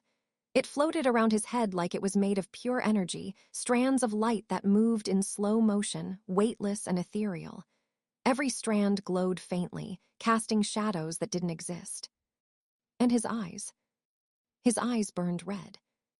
Not the red of blood, not the red of anger, the red of dying stars, crimson and deep and ancient, like twin suns in their final moments before collapse. They glowed with an inner light that was somehow both terrifying and beautiful. When I looked into them, I felt like I was staring into the end of something and the beginning of something else. In his hand, he held a universe. A whole universe. I could see it clearly, cupped in his palm like it weighed nothing at all. Tiny galaxies spiraled inside it. Nebulas bloomed and faded. Stars flared and died in pinpricks of light. It was entire and complete, a cosmos in miniature, and he held it the way a child might hold a marble. He looked at me. Not with anger, not with judgment, just recognition, like he'd been waiting for me, like he knew I'd be here eventually in this exact place. I couldn't move. I couldn't speak. All I could do was float there, suspended in the cosmic void, staring at this being who felt simultaneously terrifying and familiar. Those red star eyes. That universe in his palm. That silent, eternal gaze. And then, I shot up in bed, gasping. My sheets were tangled around my legs. My pillow was on the floor. Sweat coated my forehead, cold and clammy. My heart was pounding against my ribs like it wanted to break free and run away. Morning sunlight streamed through the floor-to-ceiling windows, warm and golden and aggressively normal. The city was still there. The sky was still blue. Everything was exactly where I'd left it. I sat there for a moment, breathing hard, trying to get my bearings. What the fuck? I whispered to the empty room. What the actual fuck was that? The dream was already starting to fade at the edges, the way dreams do, but the core of it remained burned into my brain. That being, that white and red suit, that black hole symbol, those red star eyes, that entire universe spinning in his palm like it was nothing. I'd never seen him before in my life. Not in the show, not in any comic, not in any anime or manga or piece of fiction I'd ever consumed in my otaku years. This wasn't a cameo from some crossover I'd forgotten about. This was something else entirely. And yet, damn, I muttered, running a hand through my hair. That being looked absolutely terrifying. Terrifying? Yes, that was the right word. The kind of terrifying that came from standing next to something so far beyond your comprehension that your brain just gave up and started screaming. The kind of terrifying that made Homelander look like a toddler in a cape, a universe in his hand, a literal universe, like it was a toy. But also, cool as fuck, I admitted. From a purely otaku perspective, that design was god tier. The white and red suit with the pulsing energy lines, the black hole symbol on the chest, the golden hair made of light, the crimson eyes that burned like dying suns, and a whole universe just sitting in his palm like a stress ball. That was final boss level character design. That was the kind of being you spent entire seasons building up to. That was the kind of reveal that broke the internet and spawned a million fan arts. Pure aura, I said, shaking my head in reluctant admiration. Just pure, unfiltered, cosmic tier aura. But here was the weirdest part. I didn't feel any danger from him. At all. I should have. Every instinct in my body should have been screaming at me to run, to hide, to do literally anything other than float there and stare at the entity holding a universe. But instead, I'd felt calm, safe, like standing next to a supernova and feeling warmth instead of annihilation. Well, I can't really point out what it was, I murmured, swinging my legs over the side of the bed. But I felt some kind of connection to him, something familiar. I couldn't explain it. Maybe it was my otaku brain cooking up some cosmic nonsense, because I'd watched too much anime before bed. Or maybe it was something else entirely. I shook my head. Whatever, I said, standing up and stretching until my spine popped. At least it wasn't threatening my life. I got ready quickly. Brushed my teeth. Splashed water on my face. Threw on something comfortable. No cape, no suit, just regular clothes. The kind of outfit a normal person would wear on a normal morning. Then I walked to the fridge, grabbed a fresh glass, and poured myself a chocolate milkshake. Cold, thick, perfect. I carried it to the balcony and stepped outside. The city stretched out below me, bathed in the golden light of the rising sun. Skyscrapers gleamed. Windows reflected the morning glow. The streets were already starting to fill with tiny cars and tinier people, all of them going about their tiny lives. I leaned against the railing and took a sip. Cold, sweet, comforting. The sun crept higher, painting the sky in shades of orange and pink and gold. A few clouds drifted lazily overhead, unconcerned with anything. Birds flew past at eye level, completely ignoring me. It was peaceful. Really, genuinely peaceful. I inhaled deeply, filling my lungs with fresh morning air. No smog up here. No noise. Just the wind and the sun and the quiet hum of the city far below. Not bad at all. I took another sip of my milkshake and watched the sunrise, letting the warmth soak into my skin. All I wanted was to enjoy my milkshake and watch the morning unfold. I dressed, grabbed a milkshake, and took a long, satisfying sip through the straw. Then my phone rang. Hello, who? Me, Madeline, please come to my office. Okay. Click. I stared at the screen for a second. Okay, then. With milkshake in hand, I headed out. The straw made that pleasant hollow sound as I walked through Vought Tower's corridors. And as I walked, I thought, well, isn't Translucent about to get a bomb in his ass? I almost snorted chocolate milk through my nose. Yeah, the boys are gonna shove him with a boom. Good riddance. I don't like that guy much anyway, perverted, senile old man. Not my problem, not my job to save him. I took another sip. Besides, it's not really my place to meddle, is it? I sounded like hypocrite. The office door loomed ahead. I pushed it open without knocking. Madeline Stillwell sat behind her desk, perfectly composed, blouse crisp, hair immaculate. She looked up as I entered, and her eyes tracked me as I dropped into the sofa across from her. "John," she said, a small smile playing on her lips. "How are you? You look changed. Is everything all right?" I took another sip of milkshake. "Yeah, everything's fine. What did you call me for?" She leaned back slightly, studying me. "Well, it's nothing important, really. I just realized we haven't spent much time together lately. We shouldn't neglect each other." I thought, what a caring bitch you are." She stood up, walked around the desk, and sat down right next to me. Close, too close.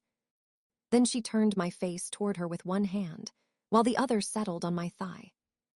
I felt a wave of disgust wash over me. Nope. I looked at her, really looked, and let my expression do the talking. Disgust. Clear, unfiltered disgust. "Madeline," I said, my voice calm as still water. "Move your hand." She didn't react at first, so I gently took her wrist and moved her hand off me myself. Madeline's face froze. She stared at me like she'd just watched gravity reverse, like something impossible had happened right in front of her eyes. I tilted my head. "You look like that Thanos meme, you know the one. Impossible." I stood up. "If there's nothing important, I'm going." I looked down at her perfect office floor. Then I spat. "Sue." Right there on the carpet. I turned, walked to the door, and shut it behind me without looking back. Madeline Stillwell sat motionless in her chair, like a statue, like a woman who'd just seen the sun rise in the west. How, she thought, how is this possible? She'd been everything for Homelander, his giant child, a boy who couldn't do anything without his mother. He would have done anything to protect her, worshipped her, needed her. But he changed. She exhaled slowly, her composure stitching itself back together piece by piece. Whatever she told herself, he'll come back. In the end, they always come back, like a child wanting mother's milk. She smoothed her skirt and reached for her phone. But her hand trembled just slightly. I stepped out of Madeline's office and immediately shuddered. "Yuck," I muttered to myself. "Disgusting. Even thinking about it makes me shiver." I needed air, real air. So I stepped out of Vought Tower and launched into the sky. The wind ripped past me, cold and clean, washing away the lingering disgust. I flew high above the city, letting the clouds swallow me for a moment. That's better. Then I heard the screaming. My super hearing caught it, faint at first, then sharp and undeniable. Someone was in trouble. I changed direction and pushed past Mach speed. Within seconds, I found the source, a building engulfed in flames. People on the street were scrambling with hoses and buckets, but the fire was too big, too fast. I didn't hesitate. I shot a precise blast of heat vision into the heart of the flames, just enough to clear a path, not enough to bring the whole structure down. Then I walked straight into the fire. The heat was intense, even for me. Smoke choked the air. On the second floor, I found a woman lying unconscious on the floor. Toxic smoke had gotten her, and in a crib nearby, a baby was crying. No time. I scanned the entire building with my X-ray vision. 4 floors, 24 survivors scattered throughout. Some trapped under debris, others huddled in corners, a few unconscious like the woman. My expression turned grim. The building groaned around me. I could hear it, the structural supports weakening, the walls cracking. This place could collapse any second. I didn't have much time. And there were people outside too, civilians and reporters crowding too close to the danger zone. The old Homelander would have left them all behind without a second thought. But For a moment, hopelessness crept in. This was beyond one man's capacity, even a soup like me. 24 lives scattered across 4 floors, plus the crowd outside. I clenched my teeth. No, I'm not letting anyone die today. I moved with full speed, without holding back. First, the baby and the unconscious woman. I grabbed them both, careful not to hurt them, and the sheer speed of my movement created a loud sonic wind behind me. In less than a heartbeat, I placed them in a safe zone far from the burning building. Then I went back, and back again, and again. 3 survivors, then 5, then 12. I moved like a blur, a golden red streak cutting through smoke and flame. Each trip took less than a second. The world around me became a series of snapshots, a terrified face, an outstretched hand, a body carried to safety. 9 seconds. 20 survivors rescued. But there were 4 more still inside. And the people outside, the ones trying to fight the fire, were standing directly in the building's shadow as it began to tilt. It's falling. I felt something rush through me. Not fear, not panic, something raw and desperate. Get out of the area, I roared. I launched myself with everything I had. Boom. My heart pumping blood so fast I could feel it pounding in my ears. The building walls cracked and crumbled, chunks of brick and concrete raining down toward the crowd. Please, I thought, please, please. I will not let innocent people die. No. And then something strange happened. The falling bricks slowed down. Not stopped, but in front of my vision they seemed to drift like leaves in water. Everything moved in slow motion, the debris, the flames, the terrified faces of the crowd. I moved. 1 survivor, 2, 3, 4, grabbed them all from inside the collapsing wreckage. Then I swept through the crowd outside, snatching civilians out of the debris zone one by one, placing them next to the others I'd already saved. The building finally came down with a thunderous crash. But everyone was safe. I landed on the street, my chest heaving. The smoke stung my lungs, even through my durability. I took deep, ragged breaths, my hands shaking slightly from the adrenaline.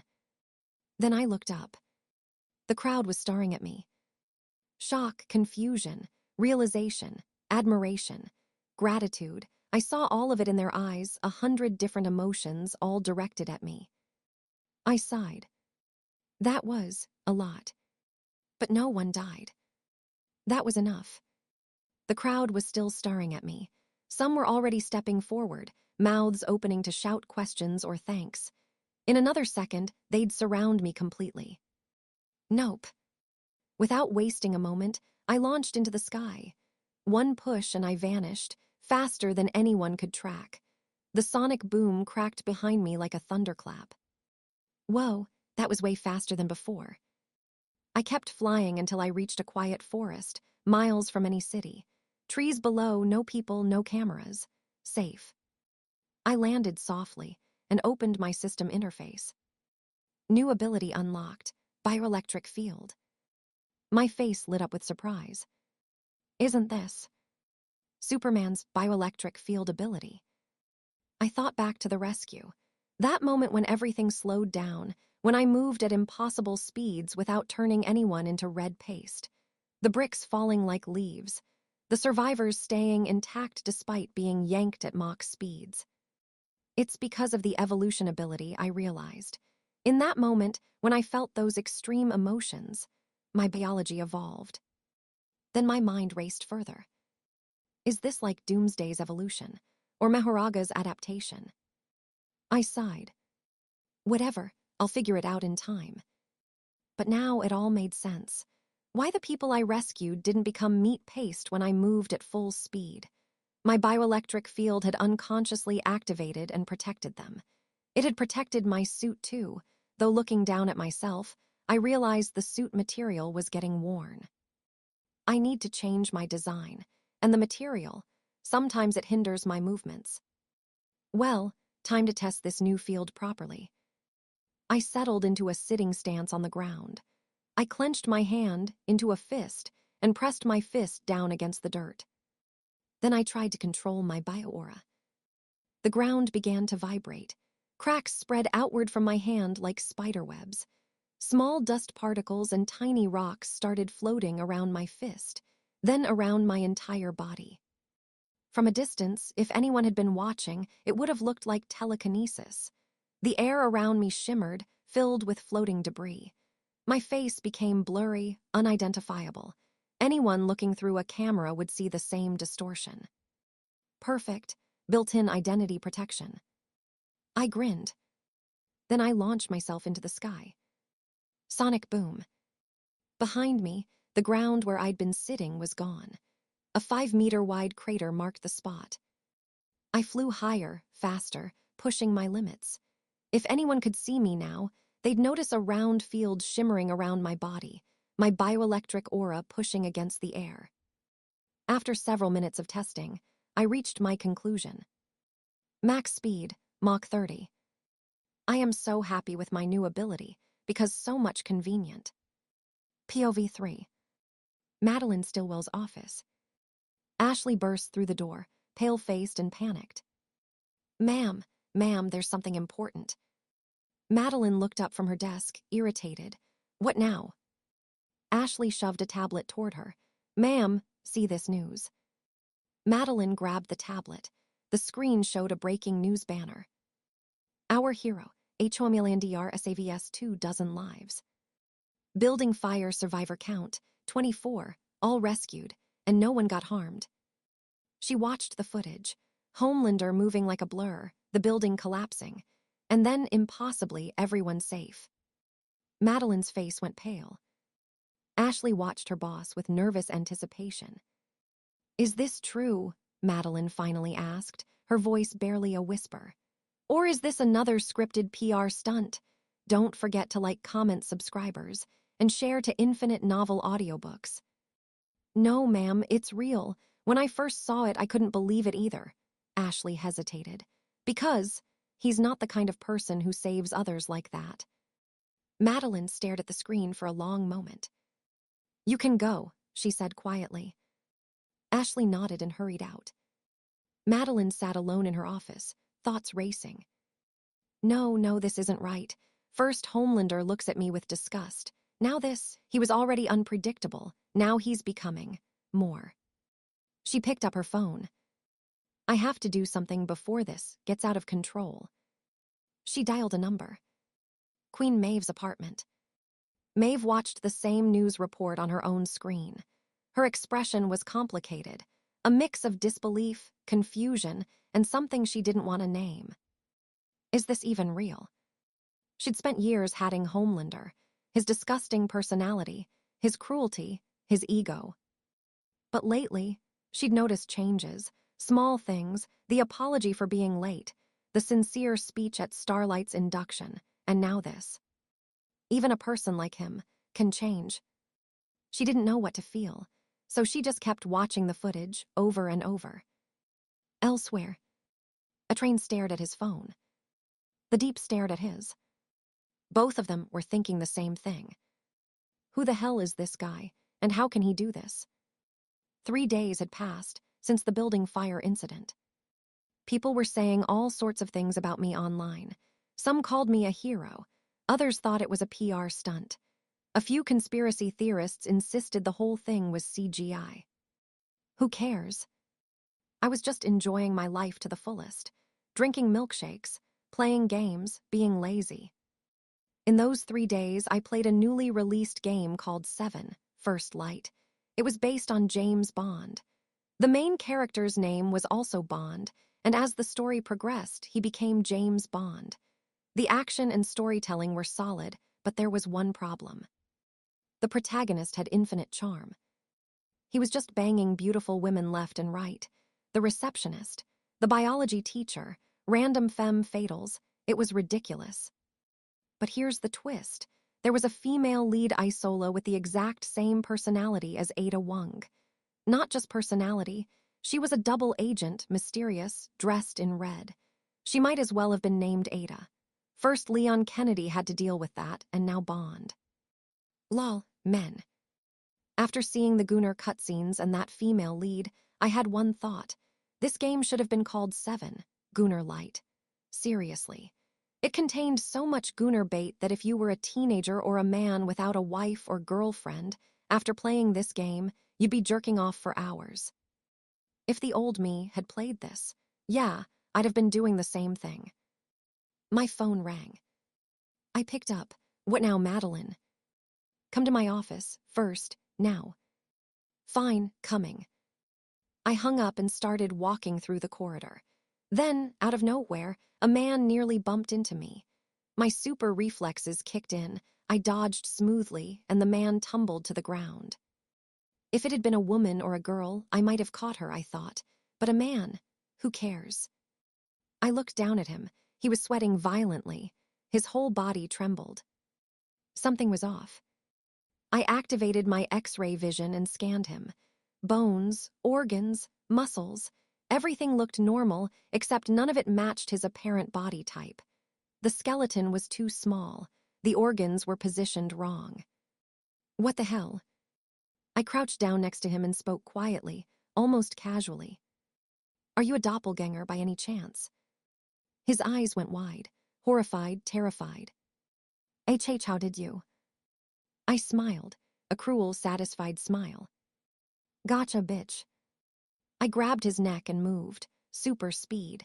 In less than a second, we were inside Vought Tower.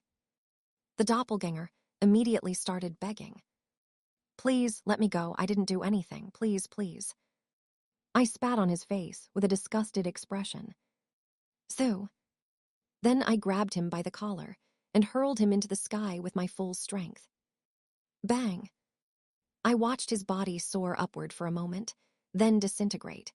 The pressure of moving faster than sound had torn a normal human physique apart. As for why I killed him, I didn't like him. Anyone could say anything to me about it. I didn't care. I'll do whatever I want. Sigh. I used my super speed again and arrived in front of Madeline's office. I entered without knocking. Madeline was sitting on the sofa, her expression somewhere between frustrated and exhausted. Her face looked like shit.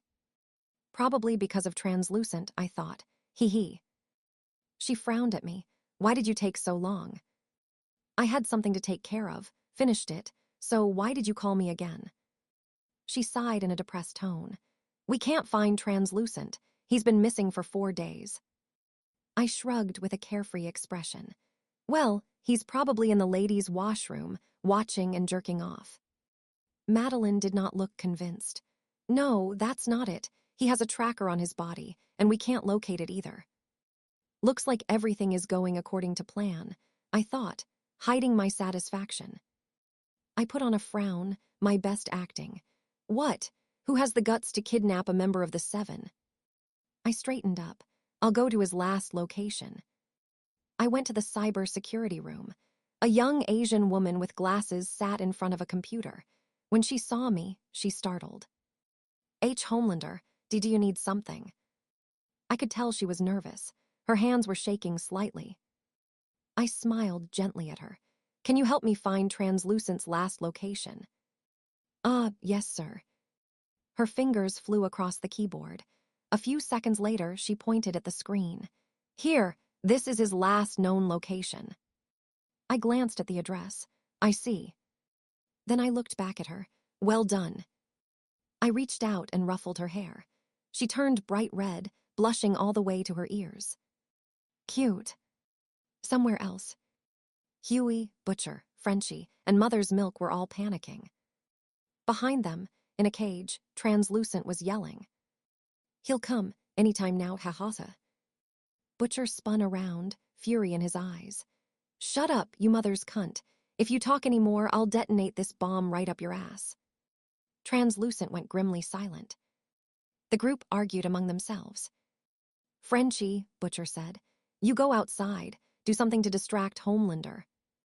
Me? No, hell no. You're perfect for this. Frenchie sighed, defeated. Fine. A short time later, Frenchie had set up a bomb in his own warehouse, something loud enough to grab attention. He stood outside, pretending to dump trash, waiting. Present. I landed at Translucent's last location, an old warehouse district. I looked around and spotted Frenchie, casually tossing garbage into a dumpster. What a poor guy, I thought. You could have lived a good life. Such a pity. Frenchie noticed me and froze. Then he forced a smile. Oh, Sir Homelander, what are you doing here? I smiled back. Nothing, just walking around. Then, boom, an explosion roared from somewhere nearby. My smile widened, hidden, satisfied. I launched toward the sound. Frenchie exhaled in relief and hurried back to the room where Translucent was caged. He pushed open the door and stopped. The entire room was painted in blood and gore. Chunks of flesh and bones splattered across the walls. The cage was empty. Huey stood in the middle of the room like a statue, the bomb remote still in his hand. Blood covered his face. His eyes were empty. I didn't go to the explosion area. I didn't need to. My plan was complete. As I flew back through the night sky, I sighed. I need a girlfriend, or a wife, someone to bang. This body was too healthy, too full of energy. I was lusting for women way too much. I thought about that old saying. Great power comes with great big booty bitches. Vought Tower Madeline's office. Madeline sat across her sofa. Starlight Annie was on the sofa, looking uncomfortable. Across from her sit 2 men from Vaught's marketing team, both grinning like they'd just invented great condom. One of them pulled out a new costume with a flourish. We made a new suit for you. Ta-da. Starlight stared at the outfit. Her expression twisted into something between confusion and disgust. I don't like this, she said quietly. Madeline frowned from her desk. The marketer looked genuinely puzzled. Why, this looks sexy, appealing. Starlight's jaw tightened, but she kept her voice calm. No, this dress is too revealing.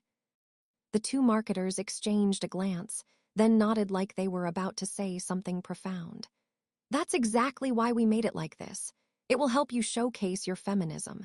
It will help women develop a more feminist personality. Starlight crossed her arms. I don't like this design. I like my current dress better. Madeline opened her mouth to intervene. The door opened. Homelander stepped inside. Starlight's face lit up like a Christmas tree, pure joy. I nodded at her. Madeline's frown softened into a gentle smile. Homelander, good, you're here too. Perhaps you can teach your junior a few things. I ignored Madeline's boot-licking compliment. My eyes landed on the 2 marketers, who were now smiling at me with utter devotion. These 2 fuckers, I thought. They look like beta cucks tragically married to feminists, and they wants to spread more feminism. They already ruining world and wants to make more them. You are countering death. Disgusting. Feminists are the kind of women you should never marry. If you do marry one, just go fuck yourself with a dildo. I'd already heard their entire conversation from outside using my super hearing. Every word. I smiled, calm, cold. Is there a problem, I said, if Starlight keeps her old suit? The 2 marketers felt shivers run down their spines. Madeline tried to step in. Homelander, the new suit will help us get more PR. I looked at her. It will, but do you know how much PR we'll lose? There are children who watch the show. This would cause a major controversy. Madeline froze. Shock, disbelief, awe. Starlight watched me like a fangirl at a concert. I turned back to the 2 marketers. Any problems? No, sir. None at all, we actually like her current suit better as well. Good. I looked at Madeline, my voice dropping to a cold command. Don't do something stupid that will ruin my team. Starlight stood up quickly. Thank you, Sir John. I waved a hand. It's nothing, just looking out for my teammates. I left the office. From the corner, Ashley watched the whole drama unfold. She looked like she desperately wanted popcorn. Madeline sat in silence, her thoughts racing. First he changes. Now he's getting smart too. What the hell is happening? Starlight's thoughts were much simpler. Sir John always helps me. Does he like me? No. How could Sir John like someone like me? In corridor. I was walking down the corridor when my phone rang. Who? Sir, it's me, the girl from the cyber security room. Oh, you. Why, yes, sir. There's a criminal activity. SWAT is requesting you and Queen Maeve's aid. Send me the location. I'll go with Maeve. Okay, sir. Training room. I found Queen Maeve in the training room, sparring with several bodybuilders. She was destroying them, one after another. I leaned against the wall and watched calmly. She finished the last one, turned around, and saw me leaning there watching her. Maeve's expression shifted. Something really has changed, she thought. Not just his personality, the way he looks at me. I can't explain it. She walked over. Is there something I can help you with, John? My eyes widened slightly. She used my real name. She never does that. I smiled. We've got a mission, check your phone. She glanced at her phone, then nodded. Let's go. We walked side by side. Then Maeve spoke, a genuine smile on her face. John, aren't you really changed? Or are you acting? I kept my voice calm. Whatever you think, but I can say this. Everyone has their own reason to change, for society, for love, for many things. Maeve looked at me. Then what's your reason? I paused. Then I looked her straight in the eyes. The truth, it's you. Maeve's face went red, shocked, blushing. Then my expression turned sad. I'm sorry, Queen Maeve, for everything I did to you in the past. Maeve said nothing. Her thoughts and emotions were a storm. I said nothing either. We walked the rest of the way in silence. Mission area. A SWAT soldier approached us as we landed. You finally came, Sir Homelander, Queen Maeve. We nodded. Where are the criminals? Top floor of that building. I turned to Maeve. May I? She nodded. I lifted her in a Princess Carry, flew straight up, crashed through the glass window, and landed softly inside. I set her down gently. We stood before a closed door. The criminals were on the other side. Maeve stepped forward to kick it in. I stopped her. My hand touched her shoulder softly. Wait, let me see first. I activated my X-ray vision and scanned the room. 4 criminals, 2 with guns, 1 with a hostage, 1 by the window. There are 4, I said. You take the first one, I'll take the other 3. Maeve nodded. Okay. We burst through the door. I used my super speed, instant takedown. 3 criminals hit the floor before they could blink. I didn't do anything gory, just knock them unconscious. Certain people would have turned them into meat patties, I thought. Maeve handled her target just as cleanly. Then she turned and looked at me with surprise. Is everything okay? I asked. Why, yeah, she stammered. It's just.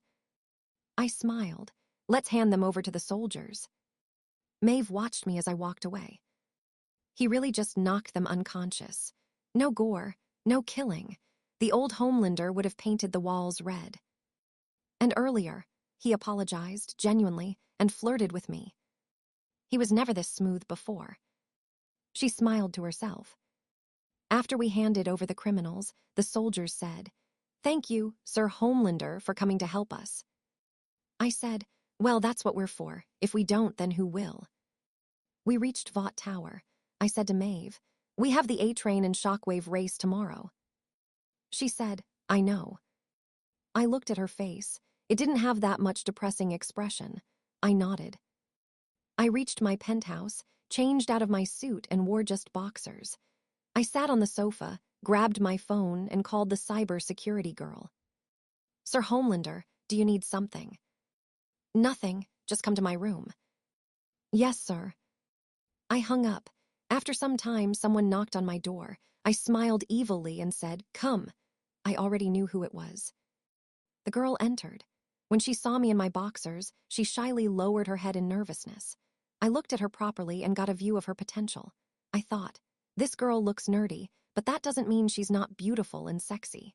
Nerdy girls are hidden diamonds with limitless potential. She had D-cup breasts and a natural beauty in her face. I've seen many nerdy girls who have hidden beauty you can't find in anyone else. They always hide their assets in big clothes. I walked to her. She kept her head down in embarrassment. I got close, picked up her chin. And she looked at me with dreamy eyes. I removed her glasses, looked into her eyes, and said, Aren't you beautiful without glasses?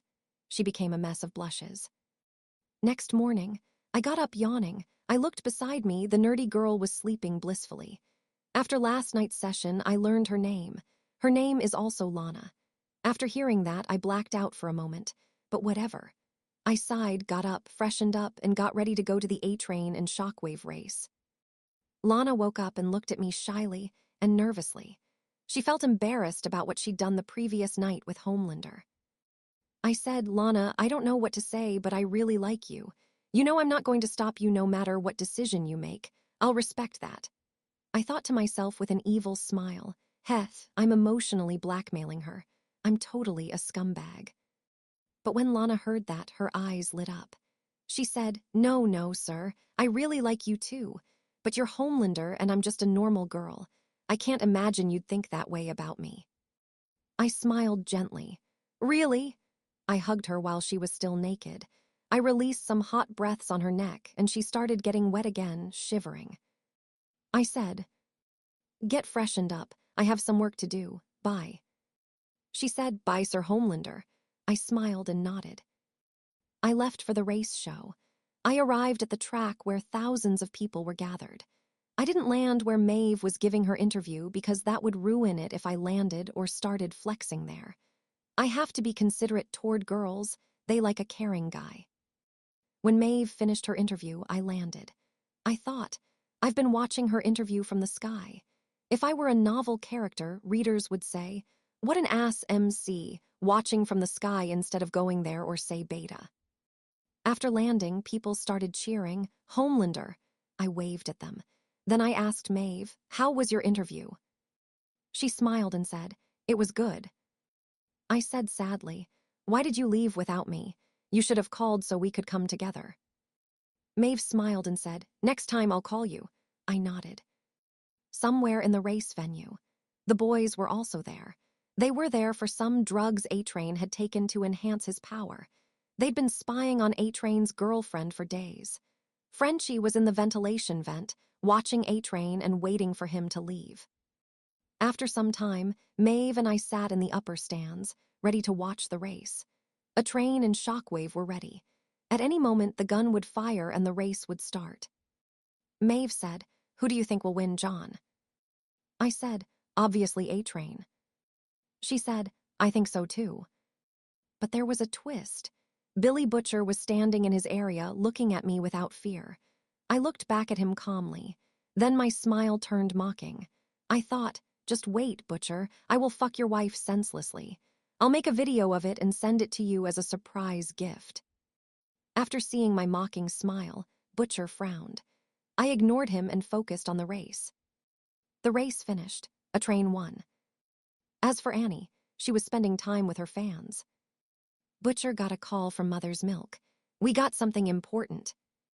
I kissed her lips, her eyes went wide, and I picked her up. Her eyes were now shut, and she was kissing me back. I sat on the sofa with her on my lap, my hand on her bottom, as we kissed with lust. The room was filled with the sound of kissing. My hand went under her sweater to grab her breasts, and she moaned. Awesome. After some time, we finished our passionate kissing session and were completely naked. I was truly surprised by her figure and how well she had hidden it. She looked at my erection, which stood tall. Without wasting time, I grabbed her thighs and pressed against her. She yelped, Kaya! I rubbed against her, already feeling her love juice. Sir, it's embarrassing, she whispered. I smirked evilly. Is this your first time? She nodded. After seeing her cute nod, I couldn't control myself anymore. I pressed into her slowly while kissing her so she wouldn't feel too much pain. Ah. The room filled with the sounds of our intimacy. I grabbed her hands, thrusting roughly. Sir, please. Something is coming. I smiled evilly. Me too. I roared, take this, you nerd. I released inside her and she screamed, NHHHH, ah. She reached her peak, twitching, her eyes rolling back and her tongue hanging out. I pulled out with a wet sound, feeling refreshed. But I still didn't have enough. I picked her up again and put her on my lap. She yelped but didn't say anything, looking at me eagerly. I smiled as her hand reached for me, guiding me back into her, even while she was still slick with my previous release. I hugged her tightly and started thrusting again. Sir, it's coming again. I feel like I'm in heaven. It became incredibly erotic with my fluids mixing with hers. It was an absolute mess. The fluids slid down her legs, reaching my skin. We continued until there was no tomorrow, moving from the sofa to the bed and the table, kissing passionately all the while. While walking, Butcher thought about Homelander. He looked at me like he knows me. After seeing that, I have a bad feeling something bad is going to happen. He shook his head. No, I'm overthinking it. Homelander's personality isn't like that. He's a dumb giant child with pussy powers. Butcher reached the van where the boys waited. He entered and saw everyone staring at a monitor. Popclaw was on screen, high on drugs, going berserk. She was doing deadlifts. The boys frowned. Suddenly, someone knocked on Popclaw's apartment door. It was her landlord, coming to ask for rent. Popclaw started playing a game of cops and robbers. During the game, she crushed the landlord's skull like a pop can. The boys sighed. Huey had terror on his face. After the race finished, I didn't wait around. I was about to launch myself toward a certain someone, but Maeve said, "Where are you going, John?" I sighed internally. I lose my aura. What timing to get interrupted. "I have something to do," I said. Boom, I took off. Maeve watched me go, suspicious. I reached the city sky. From above, I scanned a supermarket with my X-ray vision. Found Kimiko. "Did you think I'd let you have Kimiko? I sinner." I reached the basement at super speed. Kimiko was watching BTS on TV. I almost burst out laughing. There were 7 men around room. Without wasting time, I used my super speed. 7 consecutive booms, I smashed them into meat patties. From their perspective, I teleported in front of them. Before they could react, I turned them into gore. The room filled with blood and brain matter, but my body had no blood on it because of my bio-aura. I looked at the scene and muttered, "Insects." Kimiko watched from the cage-like room. After seeing this, shivers ran down her spine. Even a person like her was now scared of Homelander. She knew him. She'd watched him on TV. I broke the cage door, walked to her, and crouched in front of her. She looked at me with fear. I reached my hand toward her. She looked at my hand, then my face, then my hand again. She's totally behaving like a scared kitten. I signed to her, "Come with me." Her eyes lit up with surprise and awe, but she was trembling. She signed back, "How did you know that? Only me and my brother know this." I smiled and signed, "It's because of my powers. That's how I know how you talk." I thought, aren't I too good at lying?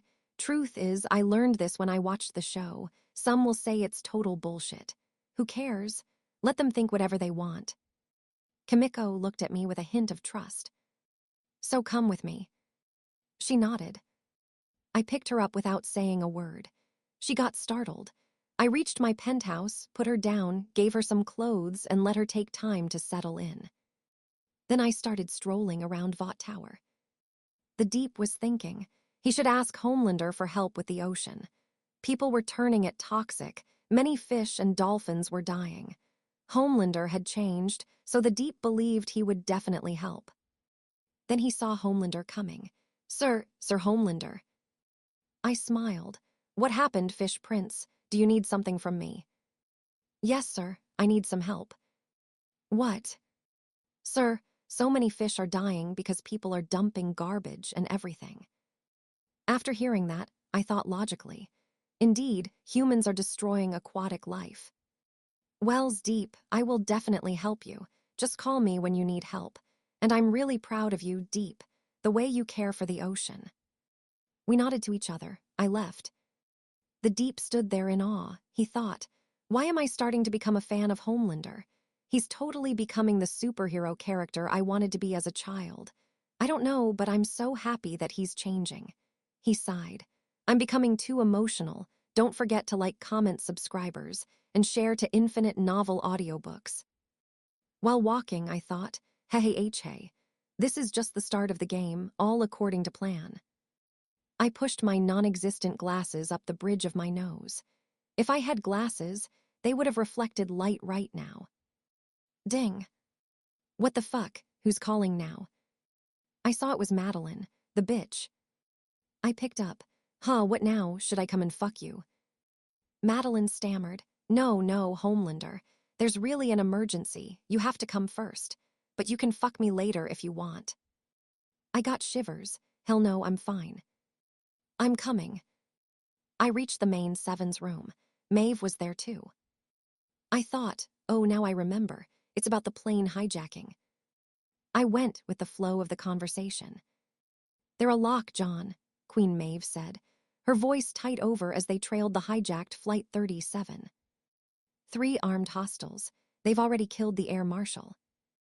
I know, John replied smoothly, adjusting his grip as he carried her through the sky. From this height, the commercial airliner looked like a fragile metal tube cutting through the clouds. When I breach the door, you hold position right behind me. Do not make any sudden moves. They have firearms, and if they panic, the passengers will pay the price.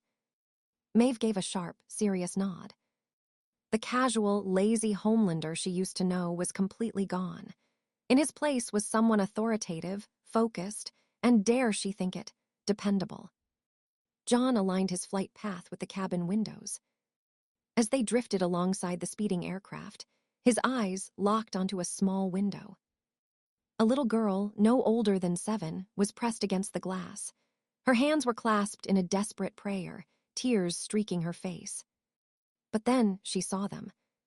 The little girl's face instantly lit up with a radiant, pure smile. The terror vanished from her eyes, replaced by absolute awe.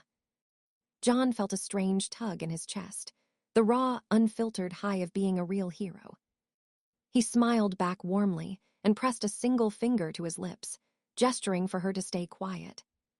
The girl nodded vigorously, hiding her face to avoid alerting the hijackers. Brace yourself, John muttered to Maeve. Crack. With a precise, controlled burst of strength, John peeled back the emergency exit door, instantly equalizing the cabin pressure with his bioelectric aura so the passengers wouldn't be sucked into the stratosphere. What the? 2 hijackers pivoted instantly, their assault rifles swinging toward the breach. The cabin erupted into gasps of relief and terror. Don't do anything stupid, you flashy joker, the lead hijacker screamed, grabbing a nearby passenger and pressing a barrel to their temple. I'll paint this wall with his brains, I swear to. The second hijacker, utterly panicked by the sudden appearance of the world's strongest superhero, reacted on pure, terrified instinct. He didn't fire at Homelander. He aimed his weapon directly at the little girl by the window and pulled the trigger. Time stopped. For John, the world instantly bled into it extremely slow. The deafening roar of the jet engines faded into absolute silence. The muzzle flash of the rifle bloomed like a slow, unfolding orange flower. The copper bullet left the barrel, spinning through the air millimeter by millimeter. Is this what Metro Man feels like? John thought, completely detached from the danger. In a fraction of a microsecond, John crossed the distance. He didn't even need to use his full strength. He glided past the spinning bullet, appearing directly in front of the firing hijacker. Extending a single index finger, he tapped the man lightly on the temple. Pop! The concentrated force punched a clean, neat hole straight through the man's skull, killing him instantly before his brain could even process the touch. Turning on his heel, John plucked the slow-motion bullet right out of the air with 2 fingers. He blurred to the second hijacker, the leader, and repeated the process with a casual flick of his wrist. 2 down. Using his X-ray vision, John peered through the reinforced cockpit door. The final hijacker was sweating profusely, his gun trembling as he pointed it at the pilot's head, completely bewildered by the sudden silence in the cabin. John didn't even bother opening the door. He narrowed his eyes, calibrating his heat vision to its absolute minimum diameter and lowest capacity. 2 thin, needle-like crimson beams lanced through the metal door, precisely severing the hijacker's brain stem without causing an explosive decompression or scorching the controls. The man crumpled to the floor. John exhaled, stepping out of his superspeed state. To the passengers, it was as if Homelander had simply teleported. 1 second a gun was firing, and the next, 2 hijackers were dead on the floor, and Homelander was casually standing in the aisle, tossing a spent copper bullet in his hand. He saved us," someone yelled.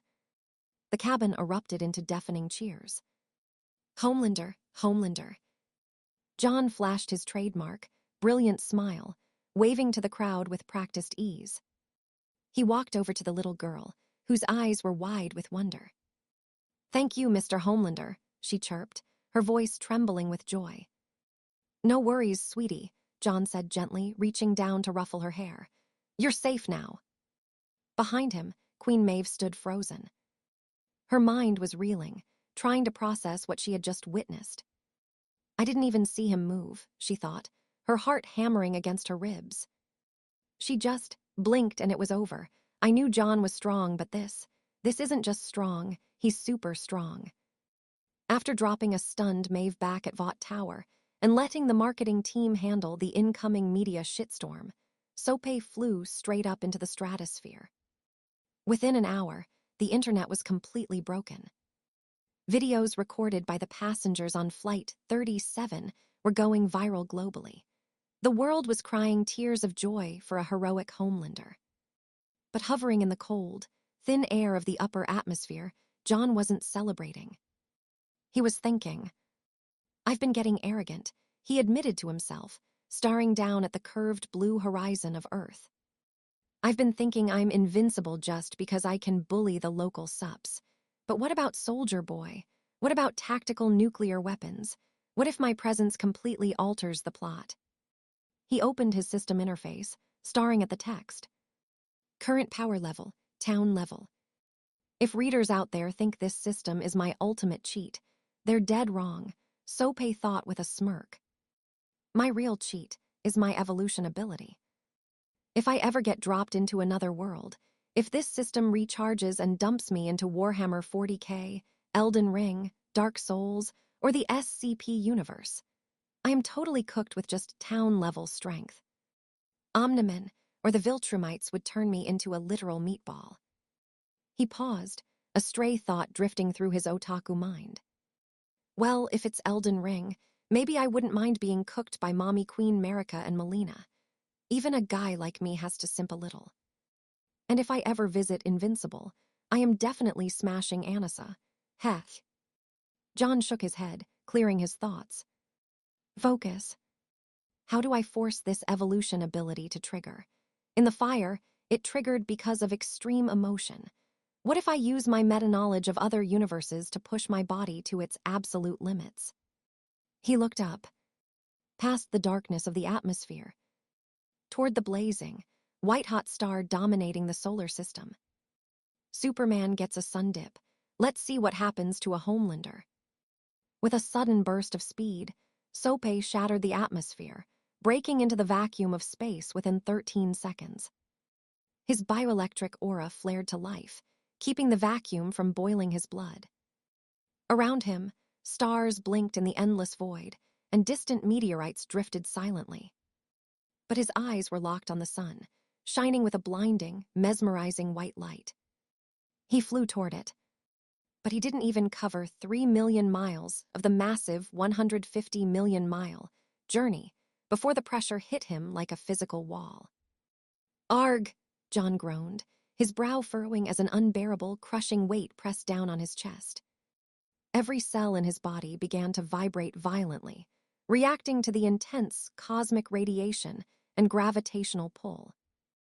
Thrag could fight inside the surface of the sun, John thought, his teeth grinding together. And I'm not even close, and I'm already hitting a wall. No, I am not stopping. He clenched his jaw, forcing his body forward through sheer, stubborn will.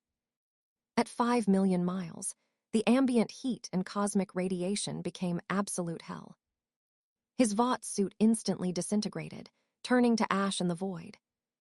His bioelectric aura flickered wildly, unable to sustain the overwhelming pressure. Suddenly, his heart began to beat. Not normally, but with a deafening, thunderous roar that echoed inside his own skull. Dum, dum, dum, dum. It sounded like a war drum, beating in the vacuum of space. His primal instincts screamed at him, a terrifying, exhilarating sensation that something gonna happen. Then, the universe went black, and John lost consciousness. POV, third person. In the silent, freezing expanse of space, the naked, unconscious body of Homelander drifted aimlessly. Cracks, glowing with a faint, volatile energy, began to spiderweb across his skin. It looked like a fragile porcelain doll. If anything so much as touched him, he would crumble into stardust. Then, the disintegration began. Starting from his toes and moving upward to his head, his skin began to peel away into microscopic ash. Then the muscle layers, then the tendons, layer by layer, his physical form was thoroughly erased by the cosmic pressure of the cosmos. Until only his heart remained. The heart hung motionless in the black void, a solitary organ floating in the dark. But it didn't decay. Instead, it began to mutate. The deep crimson color of the muscle shifted, bleeding into a deep, silver gray, shot through with veins of shimmering silver mist. DUMM, DUMM. The heart beat again. A soundless vibration that rippled through the vacuum. Suddenly, the heart began to violently pump silver, glowing blood outward. Like a time-lapse video of a flower blooming, a completely new body began to regenerate from the heart at a terrifying speed. Bones snapped into place, wrapped in dense, silver-infused muscle tissue, sealed by flawless new skin. But this was no longer the body of John. His previous, average-built superhero physique was gone. In its place stood a towering, statuesque form with the proportions of a mythical Greek god. His short blonde hair rapidly grew, cascading down his back until it reached his hips in shimmering, golden-white locks. His facial features shifted, shedding any trace of ordinary humanity, becoming undeniably, devastatingly handsome. Then John snapped its eyes open. They glow with unstable red laser light of before. They burned with a scorching, absolute crimson radiance, like two dying stars. The figure extended his arms outward like wings, drifting in front of the sun. The brilliant white light of the star caught his silhouette, casting his front in deep shadow while his long hair swung lazily in the zero gravity, and his eyes flashed like beacons of destruction. If any JoJo fan from Soapy's past life were floating in space right now, they would have dropped their jaw and screamed. What the fuck? He literally just became ultimate lifeform cars. Soapy is still floating in space, devouring and digesting all the new knowledge about his powers after his evolution. His raw strength easily reached city level now, which isn't even that surprising. The really cool part is the new abilities he awakened: telescope vision, a super brain, and regeneration. And this isn't some beta regeneration either. He can literally grow back from a single drop of blood, just like Lobo from DC or Deadpool. He completely broke his genetic limits. His blood isn't even red anymore, it's pure silver. His last new ability comes from his mutated heart, which looks totally badass. With it, he can absorb the traits of any species or biological organism just by eating their hearts. Even better, he can have as many children as he wants and decide exactly what powers they inherit. They'll be completely loyal and can never betray him, but they won't be mindless drones either. An army of super children. Too bad there's no potential women in this world worthy of having them yet, Soapy thinks. Oh, and I'm biologically immortal now. Cultivators have to get their asses beaten for thousands of years just to reach this point. He looks around at the empty void of space. He looks at himself. He's 63 now, and his face is totally different. No one could ever identify him as Homelander. His biological age looks around 22 to 28. Without thinking any further, he starts flying straight back to Earth. The penthouse. He lands right in his penthouse and sees Kimiko watching TV. He walks up and touches her shoulder, startling her. She immediately jumps into a fight stance, but then she just freezes and stares at him. Since he's totally naked, Her eyes naturally drift down to his meat between his leg, which is big like an anaconda. She turns bright red and blushes furiously. Sope sighs and uses hand signs. Kimiko, it's me, John. She frowns, signing back. What happened to you? You look like a totally different person, like a miracle. Yeah, you can say it's a miracle. God gave me this because of my good deeds, Sope says out loud, while internally thinking, what kind of absolute bullshit am I spouting right now? But Kimiko just nods and believes him. Sope thinks, wow, she actually bought that bullshit. Is this world running on pure hentai logic? He throws on a shirt and pants and leaves for Madeline's office. Madeline's office. Madeline is sitting in her office chair. When she looks up at him, she's completely shocked and frowns, thinking, who is this handsome guy? With a vigilant look, she asks, Sir, may I know who you are? Sope sighs. It's me, Madeline, John. Madeline's frown deepens. What the fuck? How can you be Homelander? Sope's eyes suddenly light up with a scorching red glow. He stares at her and says, now you believe me, right? Madeline is completely shaking. But how? You've been missing for 3 days after rescuing the plane, and now you're completely different, your face, your body. Sope throws his arms open with a smirk. Well, looks like it's definitely because of my good deeds. After that, he turns around and leaves the office. Madeline is left standing there in a total daze. Good deeds, she mutters to herself, snapping out of it. Do you really want me to believe in your bullshit? Still trembling, she grabs her phone and calls her boss. Sir, it's about Homelander. He completely changed. She explains everything that just happened. On the other side of the line, Stan Edgar listens to the whole story in silence. After a brief pause, he says, it looks like things just got interesting. He cuts the phone call and thinks to himself, looks like I'll have to deploy that woman. 2 days pass, and the members of the Seven are completely shaken to the core by how much Sope has changed. But they have no choice but to believe it's really him because of his personality and his laser vision. His heat vision is his absolute signature, unique ability. The only other people in this world who have it are Homelander's son, Ryan, and that laser baby from the TV show that Butcher used like a literal gun. Right now, Sope is chilling in his penthouse playing Uno with Kimiko. Out of nowhere, Kimiko defeats him with an Uno reverse card and starts giggling. He can't even say he dislikes it. It just feels nice and normal to have a peaceful moment without any trouble. While they're playing, Madeline calls him.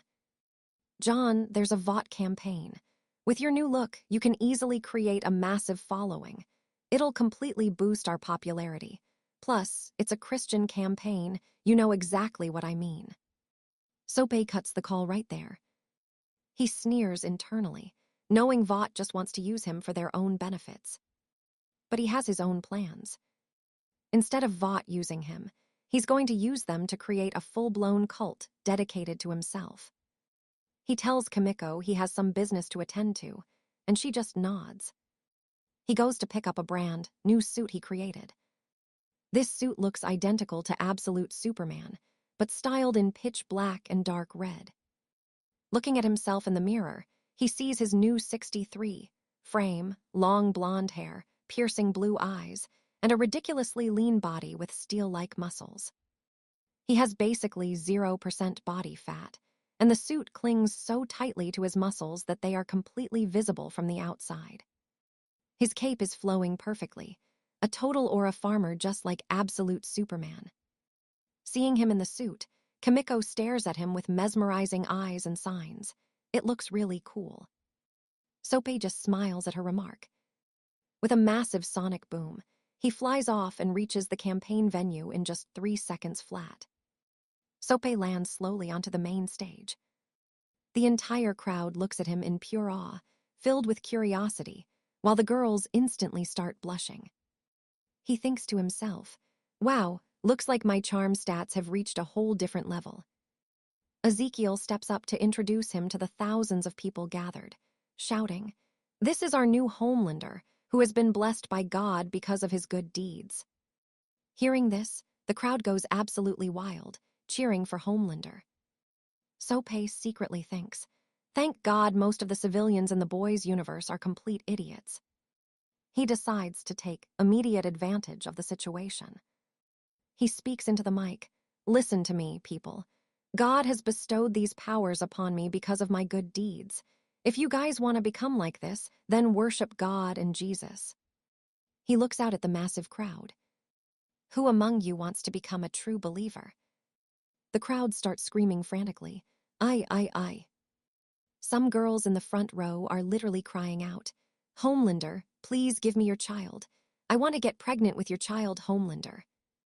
Meanwhile, Butcher and the boys find out about the broadcast.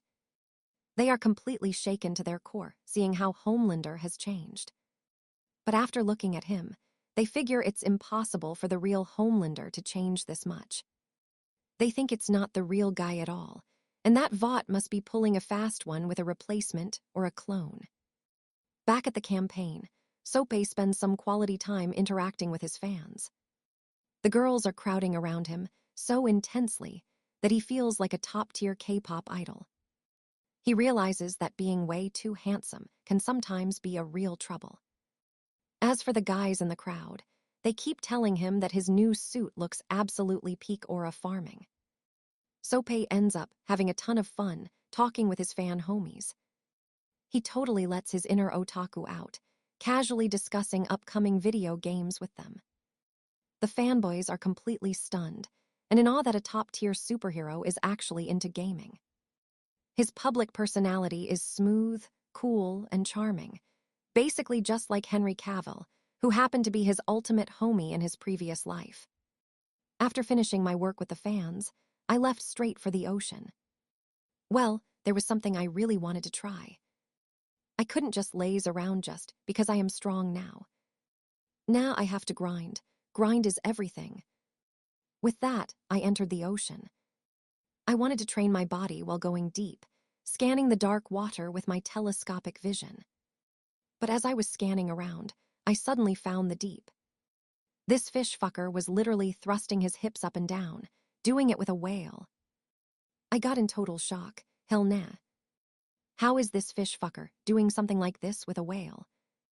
Nah, I have to wash my eyes with copium right now. I completely ignored his fucking private session and started to get even deeper into the ocean. As I went deeper and deeper, the pressure started getting insanely heavy.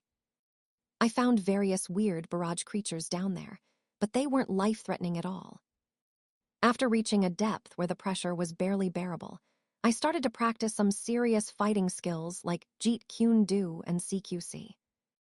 While I was moving, the water started vibrating violently around me, creating a heavy, thumping, drum-like sound. The more time I stayed in the water while holding my breath, my gravity started to increase. Don't forget to like, comment, subscribers, and share to Infinite Novel audiobooks. With that, I started to mimic the moves of Gun from Lookism, using his fist demon art. I took the stance of Kyokushin karate and threw 5 continuous punches with absolute lightning speed. The friction was so intense that the water around my hands started to vaporize and boil instantly. After that, I performed a perfect 1080-degree kick, trying out James Lee's fighting style. I kicked around with blinding speed. If anyone was looking from a distance, they wouldn't see my legs at all. They would just see flashing streaks of light through the water whenever I threw a kick. After some time, my body completely adapted to the deep water. Now I could breathe just like a normal person because my body cells learned to absorb oxygen straight from the water. My raw strength also started to improve. Training my body in the heavy water gave me insane control over my muscles. Like, I can compress my body muscles now. If someone strong hits my vital points, I can compress my muscles and literally shift my internal organs out of the way, completely avoiding fatal wounds. Well, some would say I already have insane regeneration, so why bother? Yes, but I can use this organ shifting as a surprise trump card. If someone wounds me to the point they think I'm dead, That's the exact moment I can hit them with a surprise attack. As for my regeneration, I can now control it perfectly with my thoughts, deciding exactly how my body parts grow back. The ultimate punch. I wanted to try something crazy. I clenched my hand into a fist and started to put my absolute maximum strength into just one hand. Suddenly, thick, black vine-like veins began to appear all over my arm and body. The water flowing around me turned into a massive tornado, vaporizing and boiling instantly. Suddenly, dangerous red electric sparks began to burst from my body. A 5-meter radius around me was completely covered by a red energy field, isolating the area so heavily that no water could enter it anymore. My fist was coated in a glowing red sphere. I clenched my teeth, twisted my entire body, and threw my strongest punch with a massive roar. Ugh. From an outside perspective, the exact moment the punch was thrown, the surrounding area went completely, deathly calm. Then, the sound wasn't a normal explosion. It started as a thin, sharp sound and exploded into a massive boom, the kind of sound you would hear from a literal supernova explosion. A 4-mile radius of the ocean area was completely obliterated. Outside the ocean, you could see a massive mushroom cloud of water rising straight into the sky. I was still standing in my position, and there was absolutely no water left in my area. The scene looked like the ocean had been split clean in half. Slowly, the water started to rush back to fill the empty space. I was still standing there, but my upper body and half of my face were completely gone from the sheer recoil of my own punch. I was still in a total daze. Coming out of the daze, I looked at my ruined state and muttered with my half-destroyed face. A DMN. Within 2 seconds flat, cell by cell, my whole body completely regenerated back to perfection. I looked down at my clothes and sighed. My new suit got completely destroyed again. A few moments earlier, back inside Vought Tower, Stan Edgar was talking to a woman in his office. It looks like Homelander had somehow gotten his hands on V1, Edgar said calmly. And because of that, his biology completely changed. The woman nodded. Yeah, I think so too. This woman was none other than Stormfront. She was about to say something else when suddenly, a huge, earth-shaking boom noise hit the building. Boom. With that, they both frowned instantly, looking out the window. Outside on the streets, people started screaming in absolute terror. Someone just dropped a nuke at America. Total panic broke out everywhere. 2 days have passed since my punch exploded like a literal hydrogen bomb. Before I could get caught by anyone or tracked down by satellites, I had already flown straight back to my penthouse. Things have mostly gotten back to normal now. But man, because of that explosion, people actually thought World War III or a nuclear war had started. There are so many wild speculations going around on the internet about the blast. NASA even put out a public statement saying it was the work of aliens. Right now, I am just chilling in my pajama pants with my upper body completely naked, sitting on the floor and meditating. As for Kimmy, she is sitting on the couch just watching TV. Suddenly, a breaking news report flashes on the screen. Queen Maeve is a lesbian. Well, what can I say? To tell you the truth, I am really not interested in any of the women or girls in this world anymore. Not even Becca. They just aren't worthy enough for me to waste my emotions on. At first, I thought Becca would be a good choice, but nah, she's still not worth it. Honestly, I don't like any of the female characters in the boys' universe, except for Kimmy. You know, from my perspective, Kimiko is really the only genuinely good character in this whole universe. And well, earlier I mentioned Anissa from Invincible. I know a lot of people don't like her, but you know what? She is actually a top-tier character, hehe. She has that aggressive, dominant, tomboy-like personality. You know how incredibly satisfying it feels after conquering that kind of strong woman. There are so many actual multiversal baddies out there, who are actually worth the grind. Women like Emma Frost, Hela, Wonder Woman, Scarlet Witch, DC's Lady Death, Raven. Now those are women worthy of my time.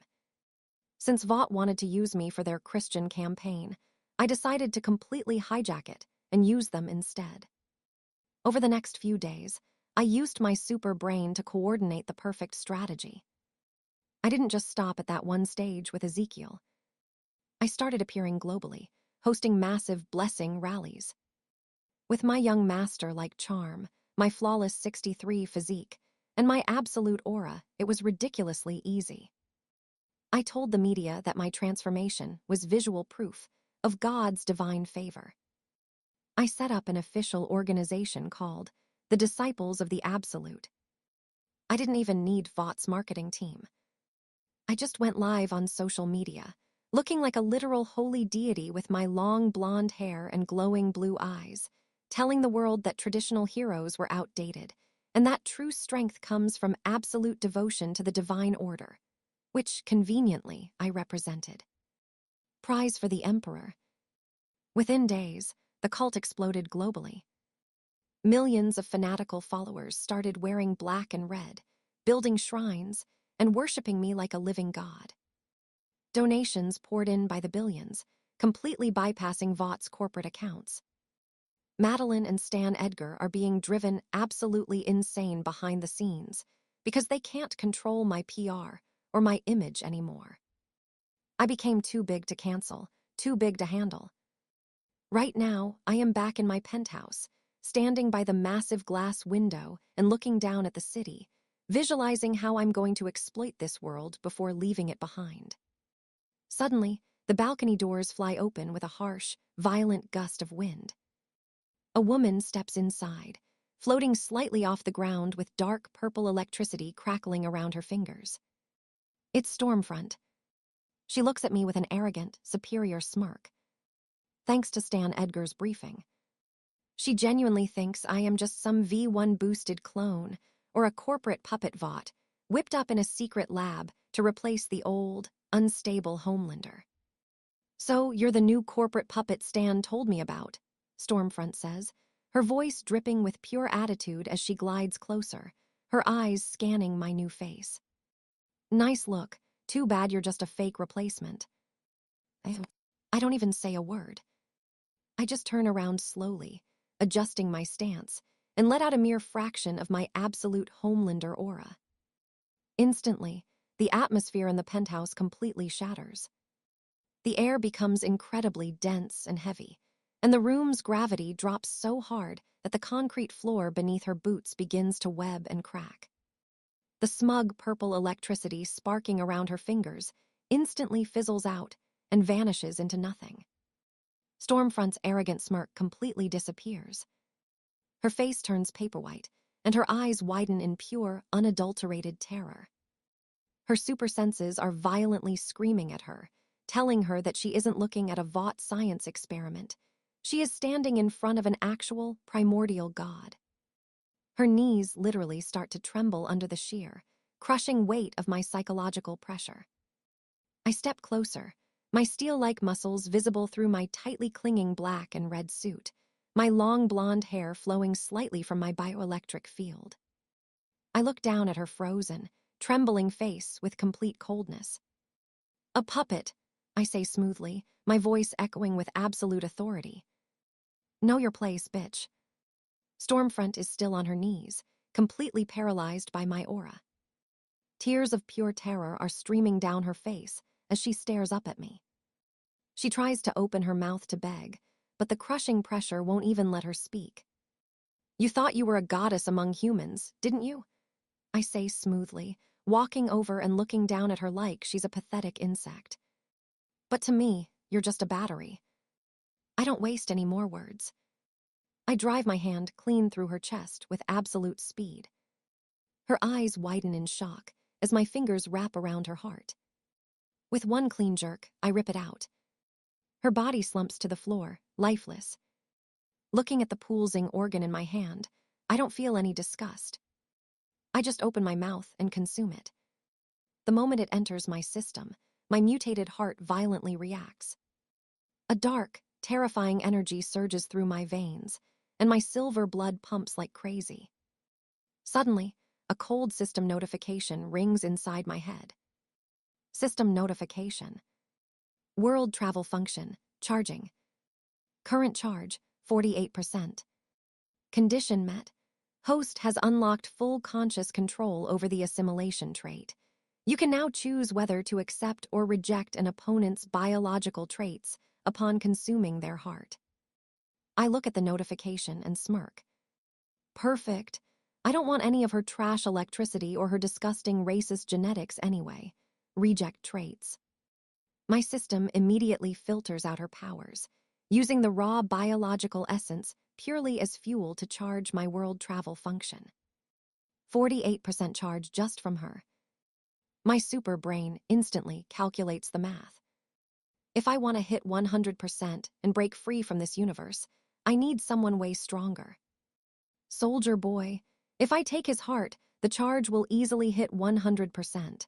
Plus, his chest blast can fry Compound V that's a trait actually worth keeping. Panic at the top. Meanwhile, back at Vought Tower, Stan Edgar is staring at a blank screen in his office. Stormfront's tracking chip and vitals just went completely dead inside my penthouse. For the first time in his entire life, Stan Edgar completely panics. His calm, calculated facade shatters. He realizes their replacement isn't a clone, and he isn't a corporate puppet. He is a literal threat that Vought created no defense for. Desperate to survive, Edgar immediately activates his ultimate failsafe. He leaks the highly classified coordinates of the Russian laboratory, holding Soldier Boy directly to the public and military channels, while secretly sending an encrypted file straight to Billy Butcher and the boys. Edgar's plan is simple and desperate. Unleash Soldier Boy, leak Vought's darkest secrets, and force the boys, the military, and every remaining soup to launch a suicidal, all-out war against me. Back in my penthouse, I use my super hearing to listen to Edgar's frantic phone calls from miles away. I just laugh, sitting back on the couch next to Kimmy while she hands me a snack. Go ahead and struggle, Edgar, I think, a dark smile playing on my face. You just gave me the exact location of my final meal. After getting the coordinates from Stan Edgar's panic leak, I didn't waste a single second. I ignited my bioelectric field and shot into the sky, flying straight toward Russia at a blinding Mach 30. The sky practically warped around me as I tore through the atmosphere, leaving a massive sonic trail behind me. Within minutes, I reached the snowy, isolated Russian military facility. I didn't bother sneaking in. I just dropped from the sky like a literal meteor, smashing straight through the reinforced concrete roof and obliterating layers of steel doors effortlessly. But as I stepped into the deepest chamber of the laboratory, I noticed I wasn't the first one there. Because of Edgar's frantic leak, Billy Butcher and Huey, both powered up on Temp V, had already broken in ahead of me. They were standing right in front of a heavy, opening stasis pod. Inside, a bearded, heavily dazed Soldier Boy was stumbling out, coughing up thick green gas. The moment Butcher and Huey saw me step through the smoke, their eyes went wide. They still thought I was some corporate clone replacement. Look at this gorgeous bastard, Butcher spat, his eyes glowing with temporary orange Zolalacer energy. Vought sent a pretty boy to clean up their mess. Soldier Boy, this is the freak we need to put down. Soldier Boy blinked, shaking off the decades of slumber. He looked up at my 63 frame, my long blonde hair, and my pitch black and red absolute Superman suit. Even though my aura was heavy, his old-school 1980s arrogance took over. What the hell is this? Soldier Boy scoffed, his voice raspy. Vought's styling their heroes like a pop models now. You look like a total disappointment, kid. Total humiliation. I sneered internally. You talk too much, I said smoothly. Butcher roared and charged forward, unleashing his Temp V heat vision straight at my chest. At the same time, Huey teleported, trying to hit me with a surprise punch from behind. I didn't even use my lasers. I decided it was time to test my deep-sea martial arts, training on some actual moving targets. As Huey reappeared behind me, I seamlessly shifted into Gunpark's Kyokushin karate stance. Without even turning around, I threw a lightning-fast back elbow.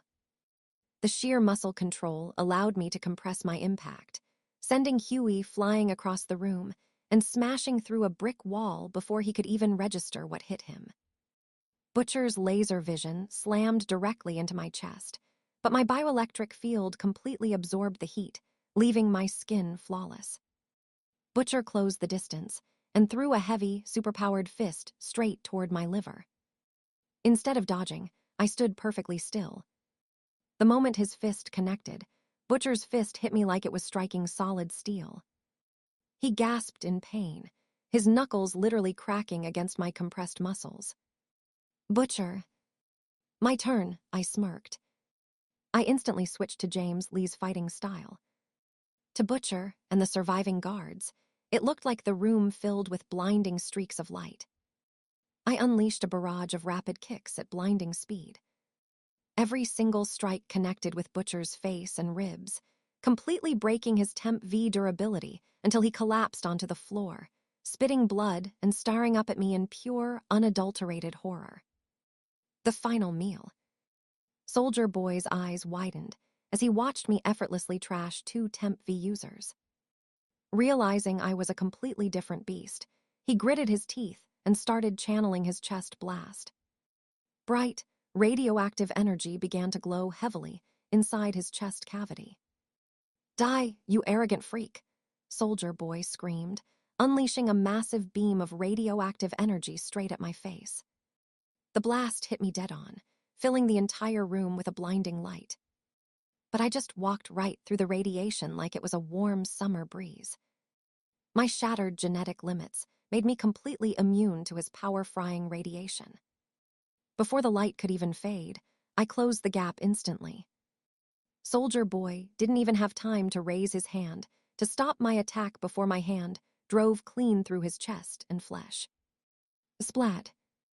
His eyes locked onto mine in pure shock as my red-blooded hand gripped his heart. With one brutal jerk, I ripped it out. Soldier Boy collapsed into the snow, dead before he hit the ground. I looked at the radioactive, pulsing heart in my hand. Without a single drop of hesitation, I shoved it into my mouth and consumed it. Instantly, my mutated heart beat violently like a heavy drum.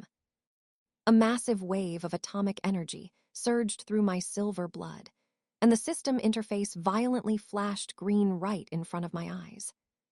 System notification. World travel function, 100% fully charged. Multiversal leap available, ready for activation. Trait acquired, radioactive chest blast. I felt the new energy settling perfectly inside my chest, fully integrated into my biological organism. I looked down at the unconscious, broken bodies of Butcher and Huey, then glanced up at the ceiling.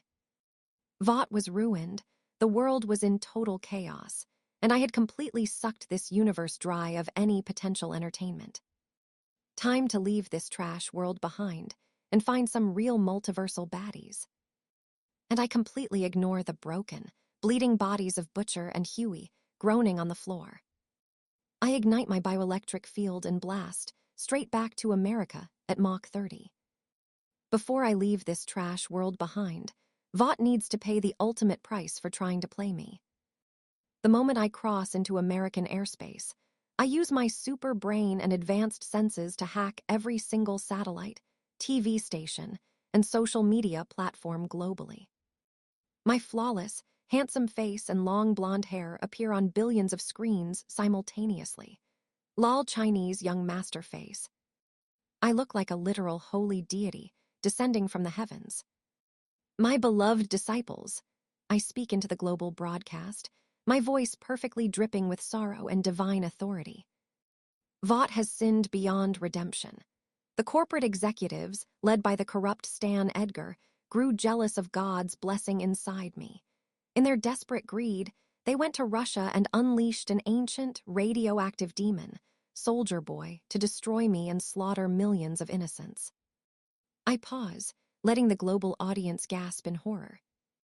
I have personally executed the demon, I continue, my eyes glowing a faint, dangerous crimson on screen. But Vought Tower still stands as a temple of sin. My true believers cleanse the city. The moment the broadcast cuts out, the entire world goes completely apeshit. Millions of my fanatical followers, all wearing my black and red colors robe, instantly swarm the streets of New York. The disciples of the Absolute turn into a massive, unstoppable ocean of angry cultists. They completely bypass the police and storm Vought Tower in a massive, chaotic riot.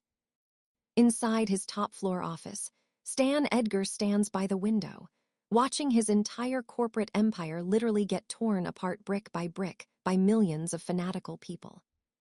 His calm facade is completely gone. He is trembling in pure, unadulterated despair. Madeline Stillwell is locked in her office, crying and realizing that their perfect marketing campaign just became their executioner. I don't even have to lift a single finger to destroy Vought. My cult does it for me, while I just watch the beautiful chaos from the sky. Packing the bags. After that, I land smoothly on the balcony of my penthouse. Inside, the place is dead quiet. Kimiko is standing there, looking at me with her wide, expressive eyes. She obviously saw the global broadcast on TV. I walk up to her, my absolute Homelander cape flowing gently behind me. I don't use hand signs this time. I just look into her eyes and speak smoothly. Kimmy, this world is completely empty and boring. There's no entertainment left for me here. I am leaving this universe behind to travel across the multiverse, to explore infinite worlds, fight stronger opponents, and live with absolute freedom. I extend my flawless hand toward her, giving her a handsome, reassuring smile. Hell nah, he is becoming young master face with tears of joy. Do you want to come with me? Kimiko looks at my hand, then up at my face. She doesn't even hesitate for a split second. A bright, genuine smile breaks across her face, and she nods aggressively. She steps forward and tightly wraps her hand around mine. From my perspective, she really is the only female in this entire universe who is actually worth a damn. Good girl, I chuckle, pulling her close to my side. I communicate directly with the system. All right, system, open the portal for real this time. Let's get the hell out of here. System notification. World travel function activated. Target destination. A massive, swirling vortex of black energy tears open right in the middle of the penthouse living room. Holding Kimiko tightly against my chest, I take one last look at the Vought Tower in the distance, smirk like a true peak protagonist, and step directly into the rift. It's time to find some actual goddess tier baddies, and anime waifu. And that is it for today's chapter. If you enjoyed it, hit that like button and subscribe so you never miss an upload. Drop a comment below. I want to know what you think is coming next. See you in the next one.